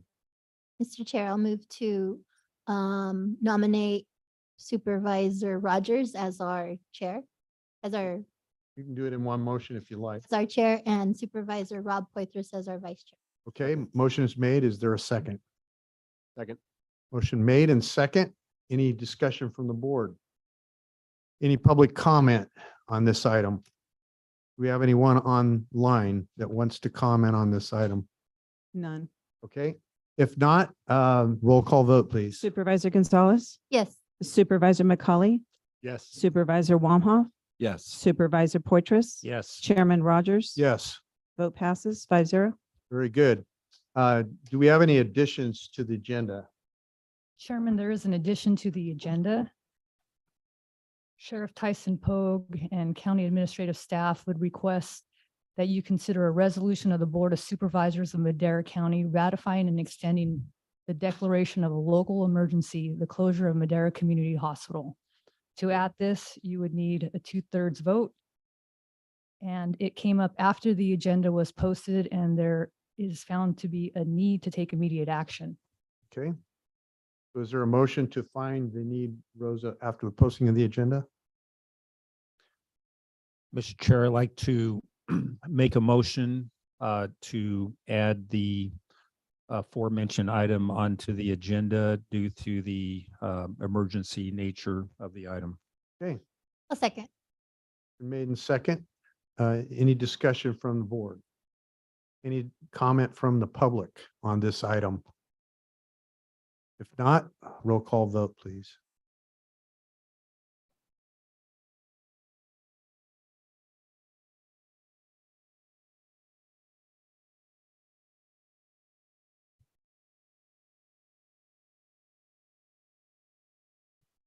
My name is Nada Stiavich, a resident of Madera. My concern is we've heard a lot, which is great about what the hospital has done for everybody. We all know that. We all agree. I would like to know now, what are our plans going forward to at least put in maybe an emergency room where we stabilize people and ship them out to other local hospitals, but people that are in dire need probably don't have a half hour. Yeah, if you could save those comments for the. It's not a comment, it's a question. What can Well, we if you do? could save your question then for the agendized item on the hospital, Oh, sure. I Okay. appreciate that. Sure. Thank you No very problem. much. Yeah. This would be about the declaration of an emergency on behalf of the sheriff, and it's related but not related. Okay, Hi, Cynthia Wilson I'm a Madera citizen. And I ask that you guys accept the state of emergency declaration by Sheriff Pogue, because it's very dire situation with all of the people who are sick thank you. and Thank need you. emergency medical assistance. Thank you. Thank you for your comment. Any comment online? Okay, roll call vote, please.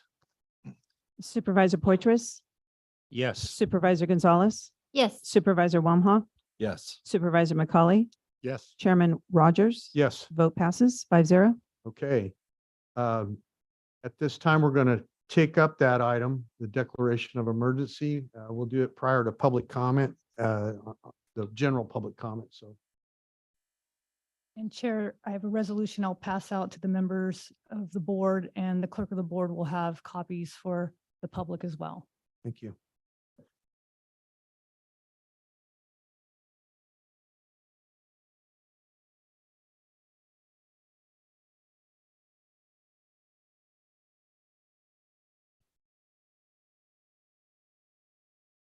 Morning, Chairman and members of the board. Appreciate you adding this item to the agenda. As you know, I proclaimed I'm Sheriff Tyson Pogue. I'm your Office of Emergency Services Director for Madera County. And as you know, I proclaimed a state of a local emergency last Thursday as a result of the closure of Madera Community Hospital. As I explained on Thursday, proclaiming a local emergency is a formal request to our state representatives for assistance. Our request has been sent to Cal OES, and if your board ratifies the proclamation, it'll be sent to the governor. Cal OES will then take a look at the county budget and effort to make a determination what costs can be absorbed by the county. This is called the county threshold. So you'll hear that referenced often during discussions as to whether or not we should declare a local emergency. That number changes depending on the year and the county budget.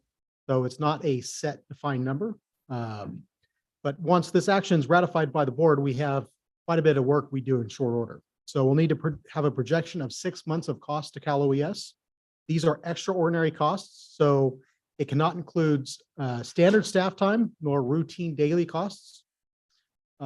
These estimates will go to what's called the declarations unit at Cal OES.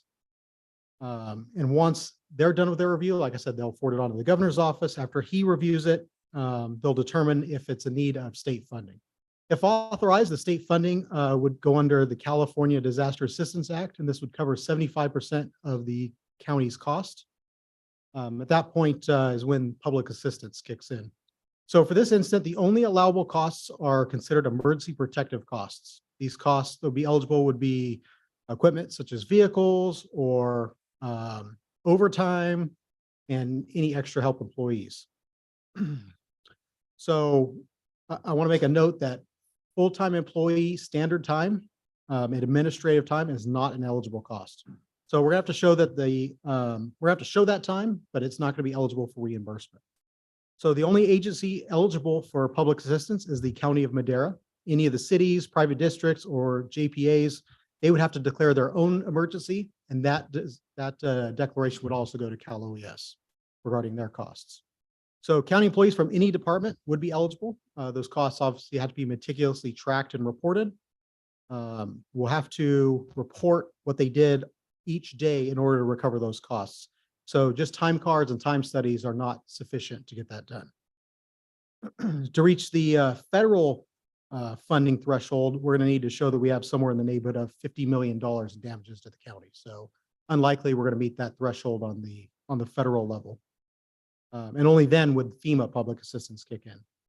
So any disaster funding will only be able to help Madera County, not the Madera County Hospital itself, because it's a private entity. So as a reminder, the public assistance funding really hinges on the governor's concurrence with a state of emergency. I do encourage you to reach out to your representatives and encourage that. I also want to note it that I saw that Fresno County looks like they proclaimed a lack of bed space. So this is an incident that's not just impacting Madera, but it's impacting the region as a whole.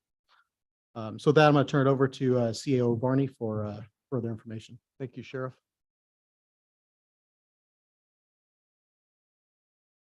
Good afternoon, Board.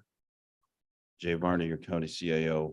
The first part of our report will actually come from Dale here from the Central California EMS agency to give us an update on the status of patients at the hospital.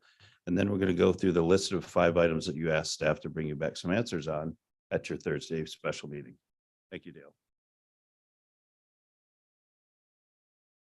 Good afternoon, Mr. Chair, board members, Mr. Varney.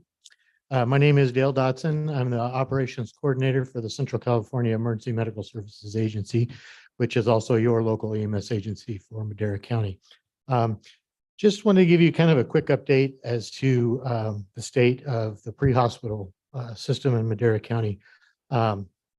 Since the beginning of this past weekend, when we kind of went into this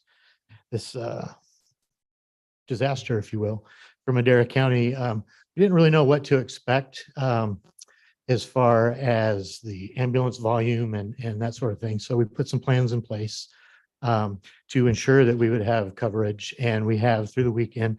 It actually went very well. No big bump in call volume, which is something we wondered if that was going to happen. Didn't see that. We did have a lot of help, both Sierra Ambulance and American Ambulance in Fresno really stepped up and handled several of the calls in Madera County to make sure that they would be handled in a timely manner. A lot of challenges exist for Pister SE right now, just time on task issues, how long now it's going to take to get an ambulance to Fresno and back instead of going to Madera and back. So still a lot of things being put together in regards to that. As far as impact to the hospitals in Fresno, it's something we're watching very closely. As Mr. Varney, or I'm sorry, Sheriff Pogue mentioned, Fresno County did declare an emergency proclamation this morning due to the deteriorating situation for the hospitals in Fresno. And it's really kind of unknown at this point how much of an impact the increased volume from Madera is going to have. So we're still evaluating lots of data and kind of watching and waiting to see. So in the short term, we've got a very good plan in place to make sure that we're going to continue to respond to ambulances in a timely manner to the citizens in Madera. And then we look forward to being a good partner with the county working on longer term solutions. I don't know if there's any other questions, or Mr. Varney, if you have anything else that you need from us at this point. But Does the board have any questions for Dale? Anyone on the board? Maybe later on, might think of something. Stay close by. Go ahead, Okay, Jay. as has been mentioned twice, the emergency declared in Fresno County is related to beds and the availability or lack of availability of beds, mostly related to the fact that it is the flu season, and RSV, COVID, and the flu are sending a lot of people into the hospitals. For today, the board had requested 5 major areas for us to bring you a little bit of updated information and any kind of progress that we've made. And then when I'm done, Dr. Paul, your public health officer, has some things that he'd like to share also. So the first thing was about the declaration, which is the item before you to vote to ratify. No need to go into that further at this point. The second thing was an update on the 2 different hospitals that we had mentioned on Thursday. One was actually the Watsonville Hospital, which is part of the Parejo Valley Health District, and the other was the Tulare Local Healthcare District Hospital. So one of the things to keep in mind with both of those incidents, Tulare was 2017, Parejo Valley / Watsonville was actually last year, 2022, is that both had pre-existing hospital districts. So Tulare had an issue with their the folks that were running their district hospital, and Parejo Valley and Watsonville got together to save the Watsonville Hospital. So as was mentioned last week, we're probably going to look more closely at Parejo Valley. We've already reached out to some folks there. We're scheduling meetings with people who are intimately involved with that process so that we can bring back specific items for the board's consideration on that. However, we feel like the most important thing at this point, at least from what the county can do for the hospital, not necessarily what's most important to the individual folks out there, is the issue with funding. At the current time, we have identified no additional funding for short-term items that wouldn't just go to the wayside. So we have identified in your pre-existing, pre-approved ARPA budget approximately $7 million that we're going to bring back to you next Tuesday, the 10th, for you to determine if you want to redirect that funding to a different project like the hospital. But to spend that money here in the short term really doesn't solve the long-term problem. And I know that sounds callous, but I think at this point, we need something that keeps everyone from having to go through this again in 2 months, 2 years, or 2 decades. We want something that's going to establish permanent services. And there's a significant amount of that money that may have to be applied to the studies and other background things that are involved in a LAFCO process. And it is a LAFCO process to establish what we would call a healthcare district, not necessarily a hospital district. We're having a meeting this afternoon to discuss the different possibilities of how to form that district with county council. And we'll bring back specific updates about that at the meeting on the 10th also. As you may already be familiar, there's basically 2 different kinds of special districts. One's dependent, one's independent. Our feeling from our initial conversations is this will be an independent special district, which means it's going to end up with its own board. but we want to get into the specific details of whether that's required, and if not required, is it still the best model for us to move forward with? I've already mentioned the fourth thing, which was you wanted an update on the ARPA funding. And we have, as of this morning, we have requested by email the MCH financials. That was the fifth thing that the board had asked staff to do Thursday, was to get a hold of those financials so that we can start looking at them to see, you know, where's the best place to go for the future. I think the bottom line here is what everyone is going to end up with, if we do this right, is, you know, at the intersection of community input and needs, regional needs, and what funding we have available, that is the healthcare that you will be able to help provide within Madera County. And with that, unless you have any questions, I'm going to turn it over to Dr. Paul for a few minutes. Anyone have any questions on the board? I Holly? have one. Oh, So Jay, I know we were supposed to put a steering committee together, so can you tell us who's on that steering committee? So at this point, we feel like steering committee isn't going to help us in the short run unless they can identify funding. The steering committee should really get involved at the point that we've identified which LAFCO process we're going to use, because the steering committee would help determine things like what are the boundaries going to be, you know, and once we have the legal input from later today or tomorrow, do we wish to form two healthcare districts? Is it possible to form a healthcare district that has different benefit zones, all of those things? So as soon as we, basically right now, we're just kind of building the plans of where this has to go. And then from there is where we would start to bring the steering committee together for entering into the LAFCO process. Thank you. Bobby? Yeah, thank you. As I understand it, the county's also receiving some additional ARPA funds that are tied to PILT. I think my understanding is we're going to be submitting an application for that towards the end of the month. And I wondered if that would be included in next week's presentation, tying this to the hospital. Well, certainly we can present that next week as another source of funding that could be used towards this project. Go ahead, Rob. Thank you, Mr. Chairman. I'm not exactly sure where to start, other than the formation of a hospital district or independent, dependent, all of the above is a very intensely complicated process.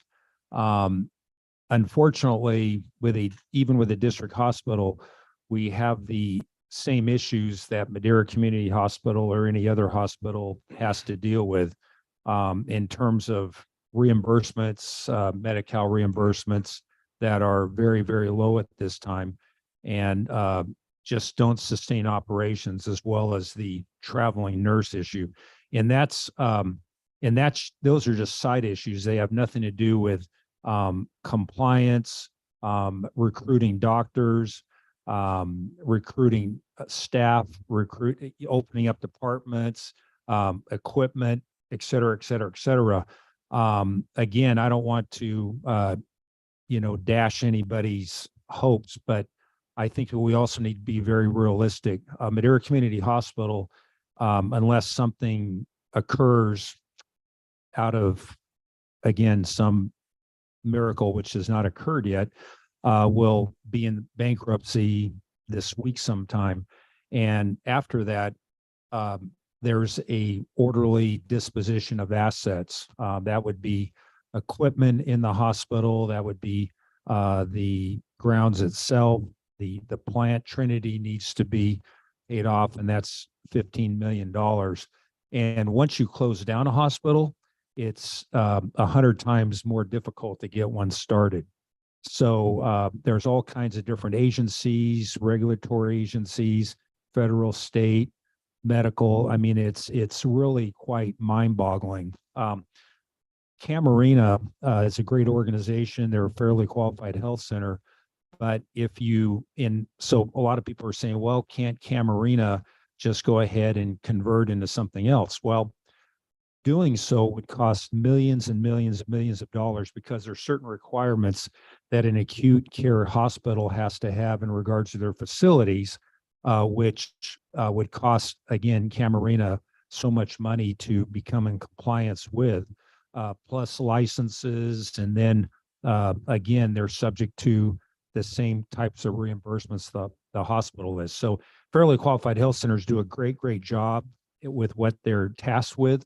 But the acute care hospital business is extremely difficult.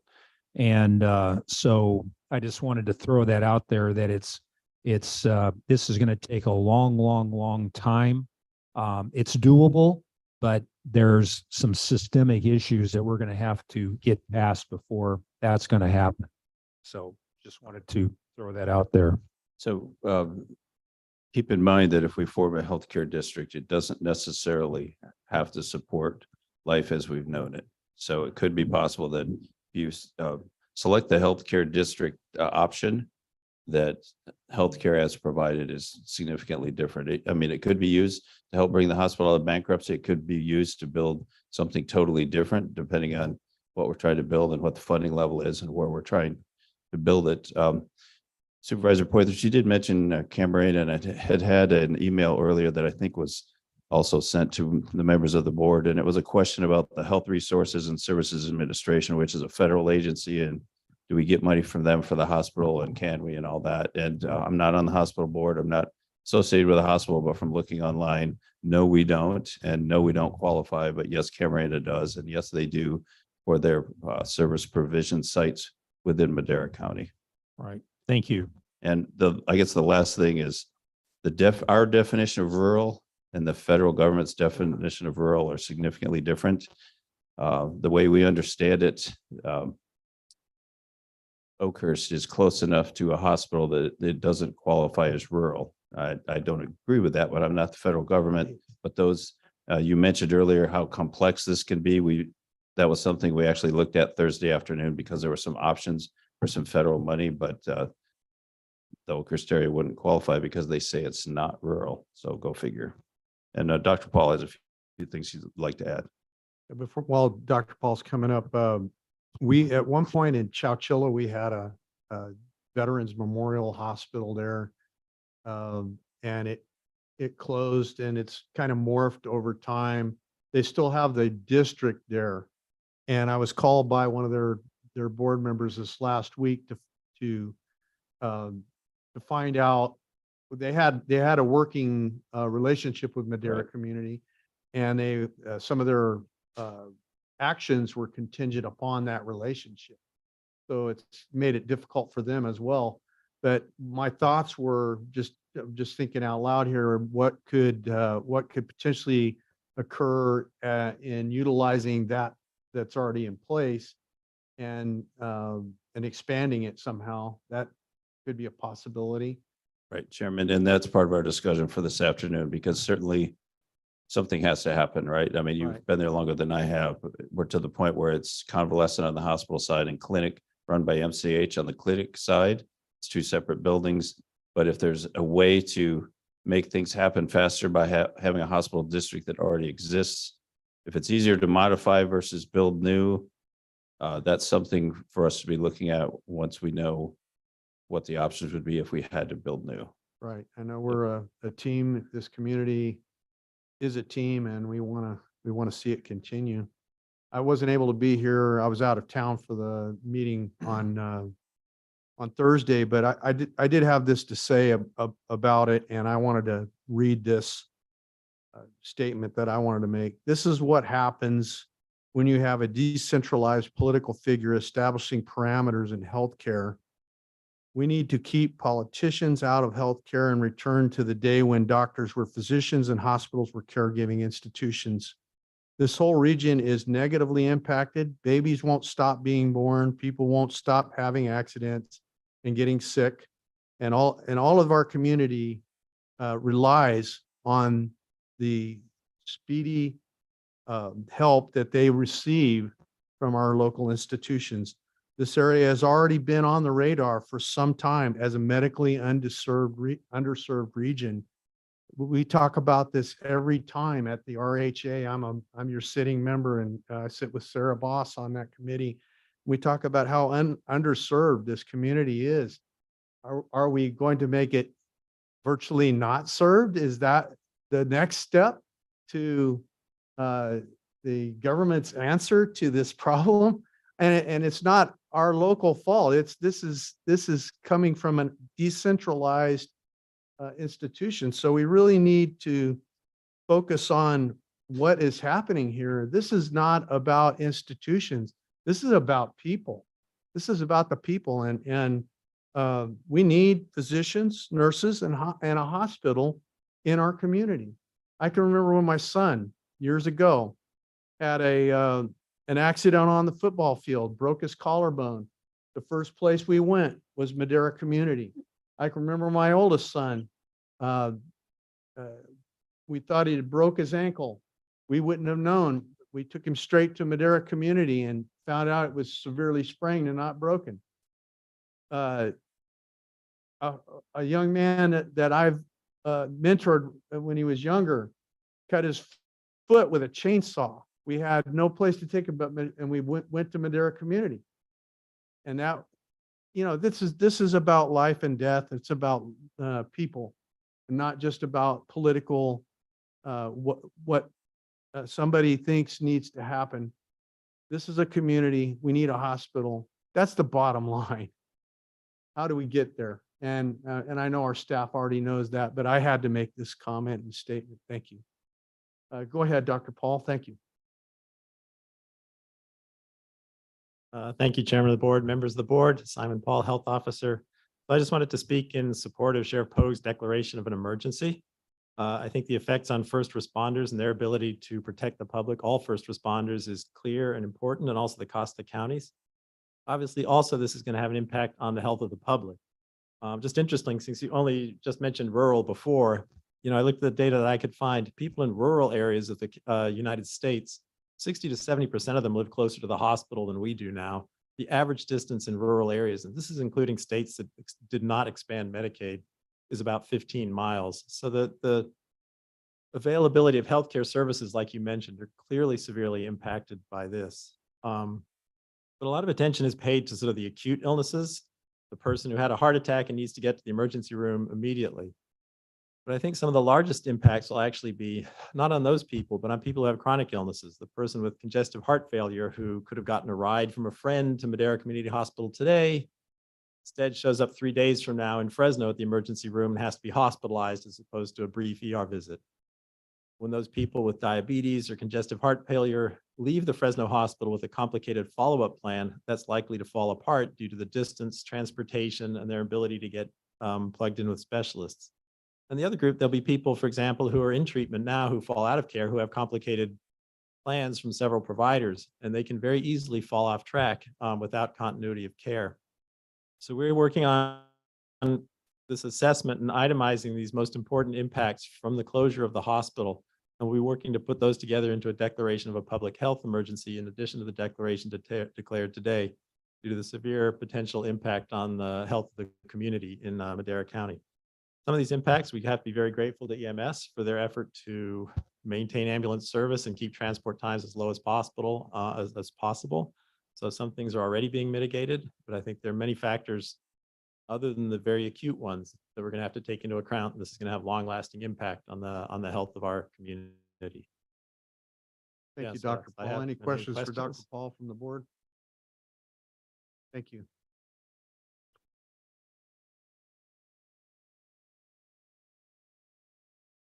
Right. Any further discussion on this item? This is an action item. So we're bringing this resolution before the board. What's your pleasure, board? We have one online comment. Chair, I'm not Okay. sure. Public comment's appropriate. Yes. All right. Go ahead, Brandon.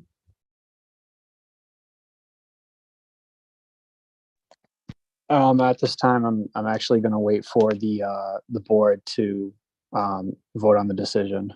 And then I believe another action item is No, on this the- is the only action item. We kind of morphed into the discussion on the hospital, the emergency decision. So I should have mentioned that this kind of morphed into that discussion. So we won't be bring up the other item. We'll take it all right here. So if you have a comment, you can. Yeah. Go ahead. Yeah, go ahead. Okay. All right, well, thank you. Well, I'm under the assumption that the board is going to be moving forward on Sheriff Tyler Pogue's declaration. And I want to thank Sheriff Tyler Pogue for declaring the local state of emergency and the board for going to quickly adopt this motion. Again, that's with the assumption. From this action alone, it's going to open up additional resources that the state can provide in accordance with the California Emergency Service Act, Article 14, Local Emergency, Section 8632. State agencies may provide mutual aid, including personnel, equipment, and other available resources to our county in a local emergency or in accordance with mutual aid agreements or at the direction of the governor. I know Sheriff Pogue kind of explained a little bit more in detail on those resources that will be available to us. It is in my recommendation to the Board of Supervisors to also educate and suggest to all my fellow Madarians to reach out to the California Governor's Office of Emergency Services, as Cal-OES, and the Governor's Office itself, to comment on the local state of emergency and to plead for immediate financial assistance to reopen the local hospital as a short-term response as we continue to develop a long-term strategy. I believe this action will create the political pressure that would be needed to receive the funds necessary to reopen the hospital. Again, this would only be a short-term solution, but it would greatly decrease the risk to our most vulnerable in our community. We need the resources, the funds, the time to develop a well thought out and sustainable solution to keep our local hospital open. However, I believe the board cannot properly do that under the pressure of the risks associated with the closure of the local hospital. Reopening the hospital and being able to continue to provide the emergency support function of public health and medical services during a major disaster, such as flooding, wildfires, and earthquakes, is important. Because heaven forbid, if something disastrous happens while the hospital is closed, our community is going to fall even farther behind in our recovery and sustainability efforts after from COVID. Thanks for your time. I do appreciate you allowing me to make public comment on this, and thank you for taking my proposal and educating and suggesting to the Madarians to reach out to the governor's office as well. Thank you. Thank you for your comment. And the lady that had a comment earlier, feel free to make that comment now, or that question. More ideas too. Yeah. Anyway, I'm not a Stevich. My ideas were, what can we do going forward? Should we all take turns writing to the governor, to the state assembly like that? See if there are federal funds that can help us get through this period. Should we look at perhaps, like, as you said, the VA Center Chowchilla, you also talked about retrofitting. That could be an issue. But next, what about training facility? Like make this a training hospital like they do UCSF with the community hospital in Fresno, perhaps UC Merced, the nurses out of the community colleges, Fresno State, like that. Some ideas, make this into maybe just an emergency room for now to stabilize people, perhaps even put the 2 top floors as a convalescent hospital, leave the bottom floors for ER. I don't know, those are ideas that could keep us generating revenue and maybe work forward instead of, we know the hospital helped us all. We know what negatives are, but perhaps we can focus on something that may work. And that's it. Very good comments. I appreciate your comments. Thank you. Anyone else have a public comment on this item? Yes, come ahead. Yes, I do. It's Cynthia Wilson, and I'm a concerned citizen. And I've done some research online. And as far as the retrofitting goes for the hospital, there could be some grants on, that I found online that could help us in that direction. I think there is another grant called the Myers-Briggs grant, which means that if we open up our hospital, we cannot turn away any indigent people who need medical assistance in order for us to receive the grant. And that could help us to retrofit that hospital, I believe, or help to open it up again. I don't know all the particulars, but that's just a suggestion to check into that one, along with some of the USDA grants, which will give us free ambulances, which could help our situation tremendously to some degree.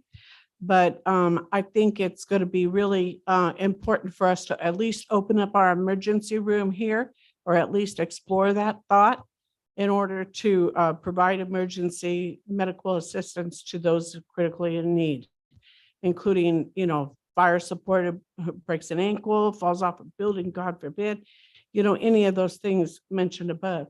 But the main thing is that we need to export grants, and we could call back our own staff that was on our hospitals working before, not necessarily the visiting nurses, but use what we have here in our community. There's 800 people who were displaced due to the closure of the hospital, and that's just atrocious. And so maybe we can fix that. But hopefully we can start with even an urgent care of our own, bring back the rapid care center. That was very good because I even got stitches. And that was, kudos to that group right there because they did a phenomenal job. And, pretty much we need at least the emergency room and at least one floor open, and staff to operate that 1 or 2 floors. Yes, thank you. Good comments. Ed, your name, please. Yes, good afternoon. I'm Jennifer Hidalgo from the Office of Senator Ana Caballero, just to share a little update and a statement from the senator, and welcome new supervisors, and I'm happy to be here. Good afternoon, board chair and supervisors, and thank you for your commitment to save Madera Hospital. I wanted to provide background concerning what my office has been doing since we were first informed of the precarious situation Madera Community Hospital was in. My office first received notification late July of 2022 that Madera Community Hospital was experiencing financial difficulty and that without immediate help would be forced to close its doors to the approximately 160,000 residents that it services. The plan at the time was to secure gap funding to help keep operations open until a merger with Trinity Healthcare and St. Agnes could be completed. The merger would allow the hospital to remain open and serve the community. Although the budget cycle had passed, I was able to work with Assemblymember Frank Bigelow to secure $5 million to help sustain the hospital temporarily. Additionally, my office was able to help expedite supplemental payments or hospital fee payments from Anthem Blue Cross and Calviva in the amount of approximately $4 million, and more recently with additional supplemental payments pending. On August 5th of 2022, the Board for Trinity Healthcare approved an affiliation plan, and 10 days later, it was approved by Madera Hospital. Because mergers are under the purview of the Attorney General, the affiliation agreement was submitted to his office and a joint letter of support for the merger was sent on my behalf along with Assemblymember Bigelow. An independent review was then performed by a third party and was published prior to the public meeting for anyone to review. The details, by the way, are public and are still accessible to anyone interested in reading them. The recommendations made to the Attorney General's office included a 5-year best effort to maintain current services at the hospital in order to ensure that Medi-Cal and Medicare patients, which account for 90% of the clientele, could continue to receive uninterrupted care. This did not at any time, however, include any requirement to provide abortion services. The only requirement was that Trinity post those facts and state that because they are a religious institution, those services would not be provided. I want to be clear on these points and dispel any misinformation that is being circulated. The Attorney General accepted the recommendations made by the third-party reviewer as they were reasonable and in the best interest of the residents of Madera County and other surrounding areas. In fact, many concessions were made to recognize that this is a rural hospital. Most agreements require a minimum of 10 years, and the Attorney General's office also agreed to raise some of the price caps on Medi-Cal payments to match other hospitals Trinity managed. This is not something that is usually afforded to other hospitals going through affiliation agreements. Unfortunately, Trinity decided to pull out of the agreement utilizing a blow-up clause in the agreement and that Madera Community Hospital agreed to, that stated any additional restrictions or conditions would allow them to back out of the deal. They were not willing to negotiate or talk about which restrictions or conditions were of concern. I have been working with the governor's office, the attorney general's office, as well as my legislative colleagues, Assemblymember Soria, Congressman Costa, and other elected officials for the city and county of Madera to find a solution, as we all understand the devastation and impacts of this closure. At this time, we are exploring all options, including a potential for the hospital to remain open, to provide limited services, the possibility of allocating federal dollars, and even legislative measures in order to ensure that residents can maintain access to the healthcare that they deserve. It is my commitment to be supportive of plans put forth by the medical board and CEO, and I will continue to fight for return to healthcare services to the county. Thank you. Thank you. Appreciate that. Okay, We have one additional comment online. okay, thank you. Go ahead. Go ahead, Jessica. Hi, this is Jessica Hartle from Madeira Acres. Thank you for, coming together at this meeting, and obviously big thanks to Tyson Pogue for declaring a state of emergency to get some funding in. I have a couple of questions really. The first is, there are still many people out there in our community that are still unaware of, well, they're probably aware that the hospital's closed, but they're probably unaware of what they do next. And I was just wondering if a letter would be going out to the residents, just kind of informing them of where they can go for various services. That was the first thing. The second thing is that I was looking at kind of like what was mentioned at the last meeting about, Watsonville, and I was looking at that a little bit more closely. And one of the things that I noticed is that there was a huge effort from, the community to raise funds. And that's something, sitting here behind my computer working, I'm just like thinking, well, what can we, the community, do to help you? If there's anything that you can think of, we're here, it's in all our interest to get some kind of a hospital, back on track. So, anything you can think of, just let us know. And the other thing that I was thinking about is, everything was so done on the 11th hour, and all these kind of like, everybody's scrambling around to try and sort this out. Obviously we've learned a very valuable lesson going forward, that when the hospital comes back in whatever form it takes, that this should never happen again. And that maybe, we should have, open books. We should have, the community, the citizens that may not be sitting on the board, but perhaps there could be like a group of citizens that could be sitting there and just kind of like overseeing everything. Well, not overseeing, but just kind of like, have access to books and things like that. Yeah, that's it. Okay, Sarah, you would like to? Yes, I would just like to respond to the question she had regards to communication out to the public. Sarah Boss, Public Health Director. We have been working very closely with, of course, Madera Community Hospital, as well as Camarena Health and other healthcare providers, Valley Children's Hospital, also with our other departments with regards to coordination of public messaging and really making sure that every member of our community is well informed of what has happened, what's currently going on, and how to use the healthcare infrastructure that exists in Madera, as well as accessing emergency medical services. So we've been doing social media, traditional media, radio is super important for a lot of our community that doesn't have access to the internet. And typically it's Spanish language and some of our Indigenous language folks as well. So we're coordinating on that end to make sure that people understand that our urgent care locations are where they're at, what the hours are. There are extended hours through Camarena, and also to not hesitate with regards to calling 911 if there is an emergency. We do have ambulances that can come. The response times are still within the acceptable timeframes of our EMS agency. So we are working extensively to get the communication out to the public. Great. And, if you have an emergency, you should dial 911. They will make sure that you get as prompt as possible medical care. And our ambulance companies they're very well trained professionals that can handle stabilize people and get them to where they need to be.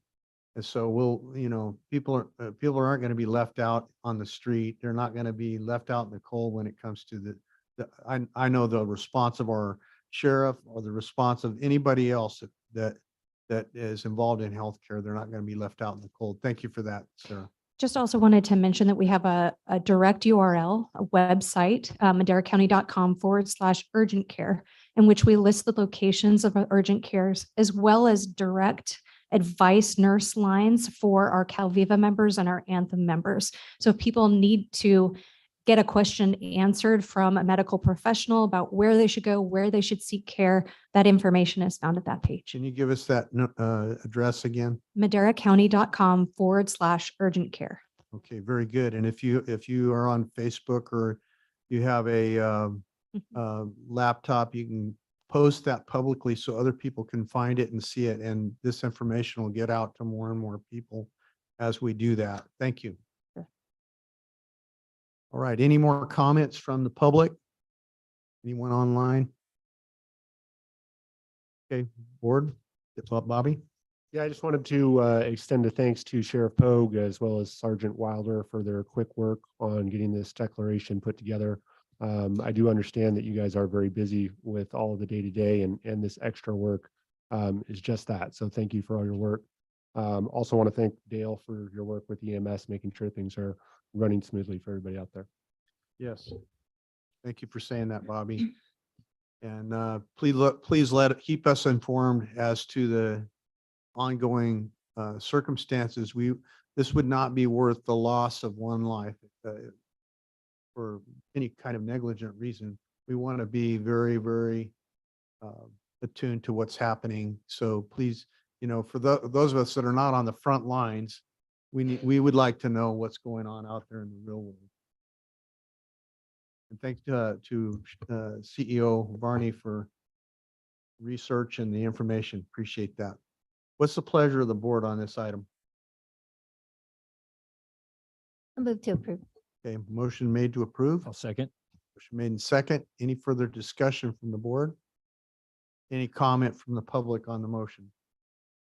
Hearing none, roll call vote, please. Supervisor Gonzalez, Yes. Supervisor Poitras, Yes. Supervisor Wamhaugh, Yes. Supervisor McCauley, Yes. Chairman Rogers. Yes, Vote passes 5-0. very good. Thank you. That takes care of the emergency declaration as well as the item that was posted for later discussion. So we appreciate that. Let's move to public comment. Public comment. The first 15 minutes of each regular session is set aside for members of the public to address the board on any matter under the jurisdiction of the board, but not appearing on the agenda.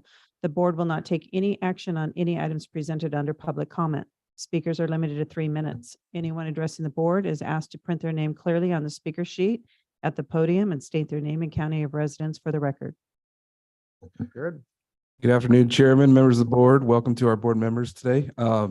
Just want to give a quick update. I know that we've had some, particularly in Eastern Madera County, we've had some high flows in a lot of our rivers and creeks.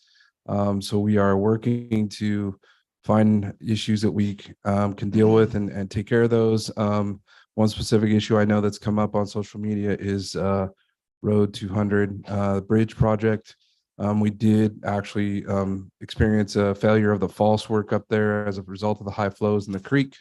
However, I'm happy to report that our contractor and our construction management firm were on top of this and ahead of the game. We did do all the stressing and everything on the bridge prior to the storm happening. So the bridge is sound, it is structurally safe. The false work that was holding it up for the temporary has been removed, or partial of it has been removed, and it will all be removed eventually. So I just wanted to maybe put some questions at ease regarding that. The bridge is not falling down. It's in good shape.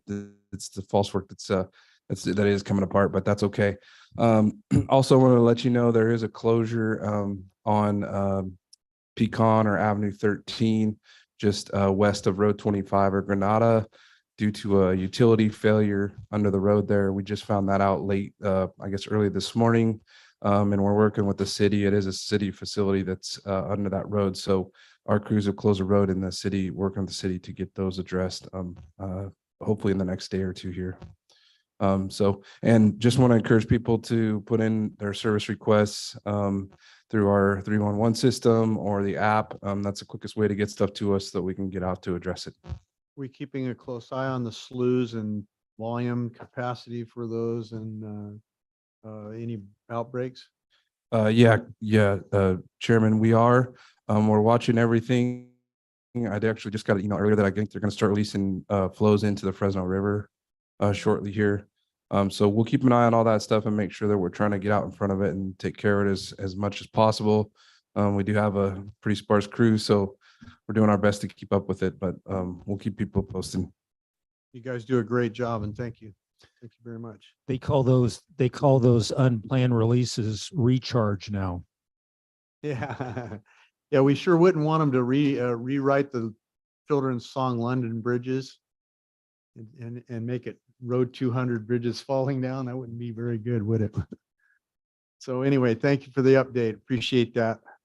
Sorry for the bad humor. My wife always says I have a weird sense of humor. Okay. We're on to any more public comment?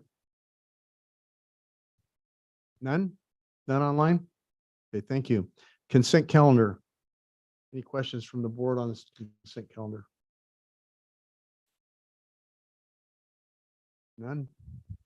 Any public comment on the consent calendar? None? Back to the board. I'll move for approval. Move to approve. I'll second. Motion is made in second. Any further discussion? Hearing none. Roll call vote, please. Supervisor Poitras? Yes. Supervisor Gonzalez? Yes. Supervisor Wamha? Yes. Supervisor McCauley? Yes. Chairman Rogers? Yes. Vote passes 5-0. Okay. So we were on to item 8A. 8A, reorganization of the Department of County Administration as listed on the agenda. Thank you, Chairman. As you may recall, with the 2022-2023 budget, the board did approve the concept of reorganizing the administrative services part of the county. In that one in particular, what the board had approved was the creation of the Assistant County Administrative Officer position, the filling of that position, but that the funding would come from a vacancy created by the deputy CAO position, one of the two being vacant. The item in front of you has three separate items. The first item is ordinance amending chapter 2.24 of Title II pertaining to county administration, include the assistant department head classification of assistant county administrative officer and corresponding duties of the classification, waive the first reading and set the second reading for next week, January 10th, 2023. The second bullet item is discussion and consideration to set the salary of the ACAO at range 401 of the unrepresented salary chart. You see the dollars amount listed there. The annual pay is between 126,580, 178 and 153, 860, 95. That is actually the same rate as a deputy CAO. And during the discussions with the previous board on this item, it was agreed that we would wait to actually implement, if it's approved, a different salary for the ACO once the actual classification and compensation study is done, which will probably be about October or November of this year.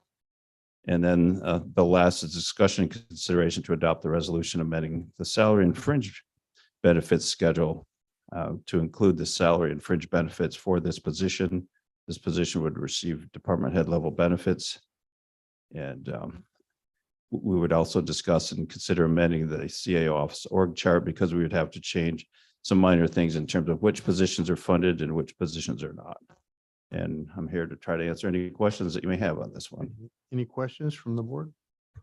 No, I just want to say that this is a great way to address the succession and so a good way of forward thinking for this. So thank you for that. Thank you. Agree. Good comment. Anybody from the public wish to comment? Do you have a comment? No. Oh, okay. Anybody from the public? Anybody online? Okay, what's the pleasure of the board? Move for approval. Okay, I'll second. a motion is made to waive the first reading, set the second hearing for January 10, 2023. To set the salary range as discussed and the rest of the items. So that's 1 through 4. Let's do the roll call vote, please. Supervisor Poitras? Yes. Supervisor Wamha? Yes. Supervisor Gonzalez? Yes. Supervisor McCauley? Yes. Chairman Rogers? Yes. Vote passes 5-0. Thank you, Board and Chairman, for that. Thank Appreciate it. you, Jay, bringing that forward. Item 8B. 8B, second reading to consider adoption of an ordinance amending Chapter 3.20 Uniform Transient Occupancy Tax and Chapter 3.46 fee schedule for services provided by the Office of the Treasurer Tax Collector. Good afternoon. City morning. Good afternoon, Chairman and new members to the board. Welcome. Happy New Year to everyone. This is Jacqueline Torres, your Assistant Treasurer Tax Collector here before you to bring an amended fee schedule for the TOT occupancy tax collected by the Treasurer Tax Collector. This does go hand in hand with the next item 2, amending Chapter 3.46. What we have done is there are currently 246 identified out of compliance TOT operators within Madera County. Updating this and creating this fees allows the Treasurer Tax Collector to do more aggressive collective actions and to kind of hold these non-compliance operators more accountable as we have proof and identified that they are not registered within the county to be operating as a TOT operator. So I'm available for any questions. Any questions of the presenter? And again, this is only impacting those who are out of compliance and not in compliance with the county ordinance. Everyone who is in compliance and registered through the planning department and has their TOT certificate and business license does not impact them at all. Jordan? Yeah, thank you. By aggressive actions, what are those? It's where we can now file liens with the recorder's office. It would delay their application process or force them to file their business license application and become compliant because the TOT taxes they are collecting is monies that the occupants who stay at these bed and breakfasts or hotels or any overnight stay, it's the taxes that's paid. So it's not due to the home owner, it's due to the county because those are taxes that are due to the county. And technically it's considered stealing from the county if they are collecting those taxes and not reporting them. So we can file liens, we could do bank levies, we can send code enforcement out to send notification saying, hey, you owe this, or force them to apply. If code enforcement goes out, they would have to pay that penalty to the county through code, and then they would be able to register and be in compliant and they get kind of removed from that list.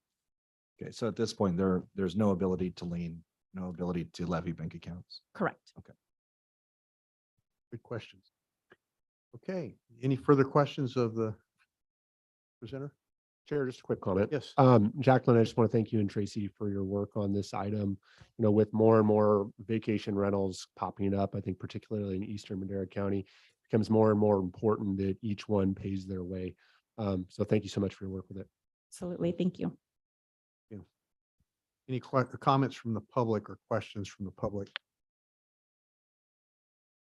Hearing none, no one online? Thank you. What's the pleasure of the board? I'll move for approval. Move to approve. Okay, and we'll give Rob the second on that, if that's okay. All right, so roll call vote, please.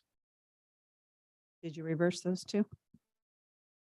Yeah, Bobby. Okay, Supervisor McCauley, Yes. Supervisor Poitras, Yes. Supervisor Wamha, Yes. Supervisor Gonzalez. Yes.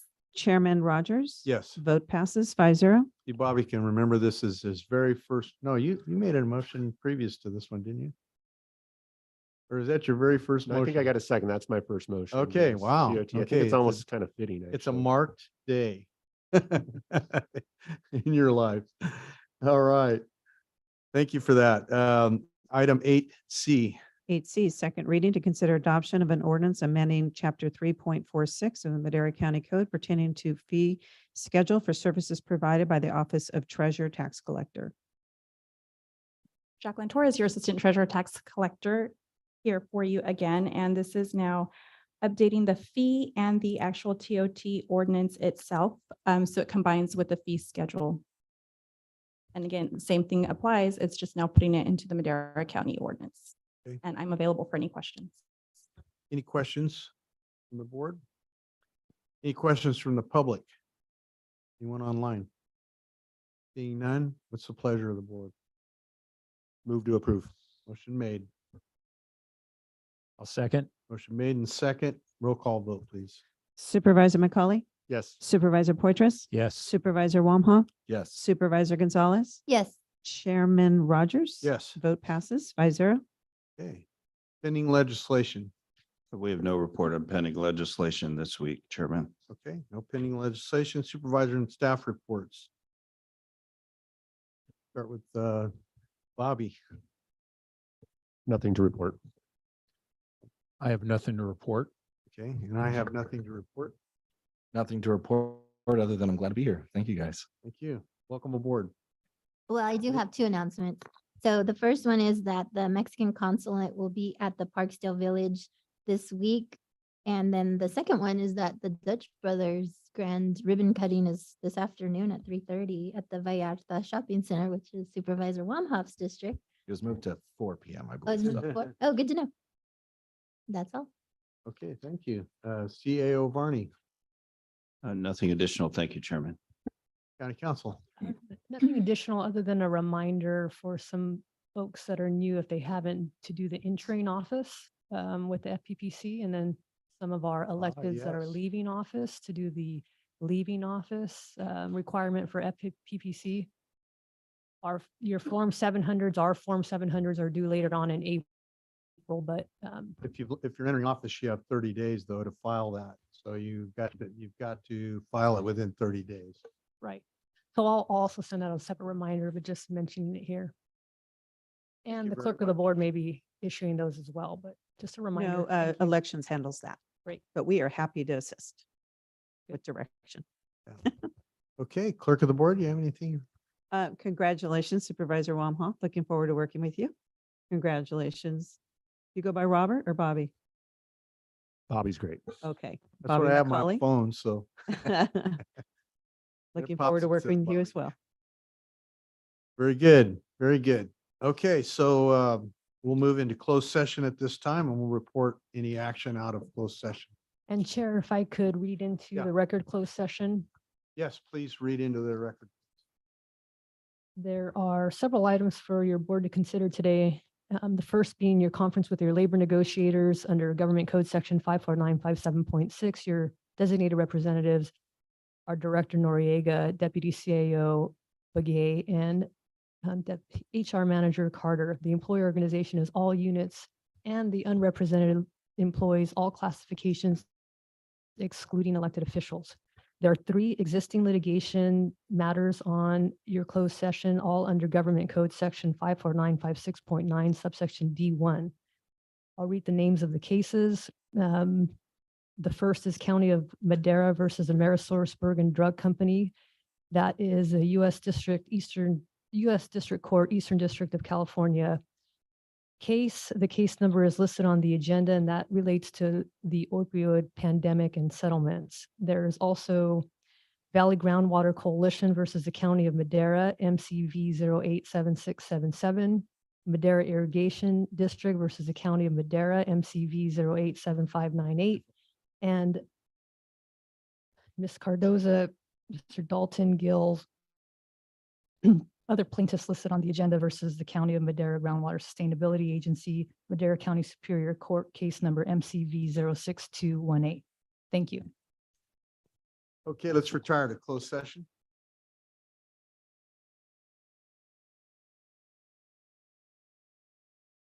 Yeah.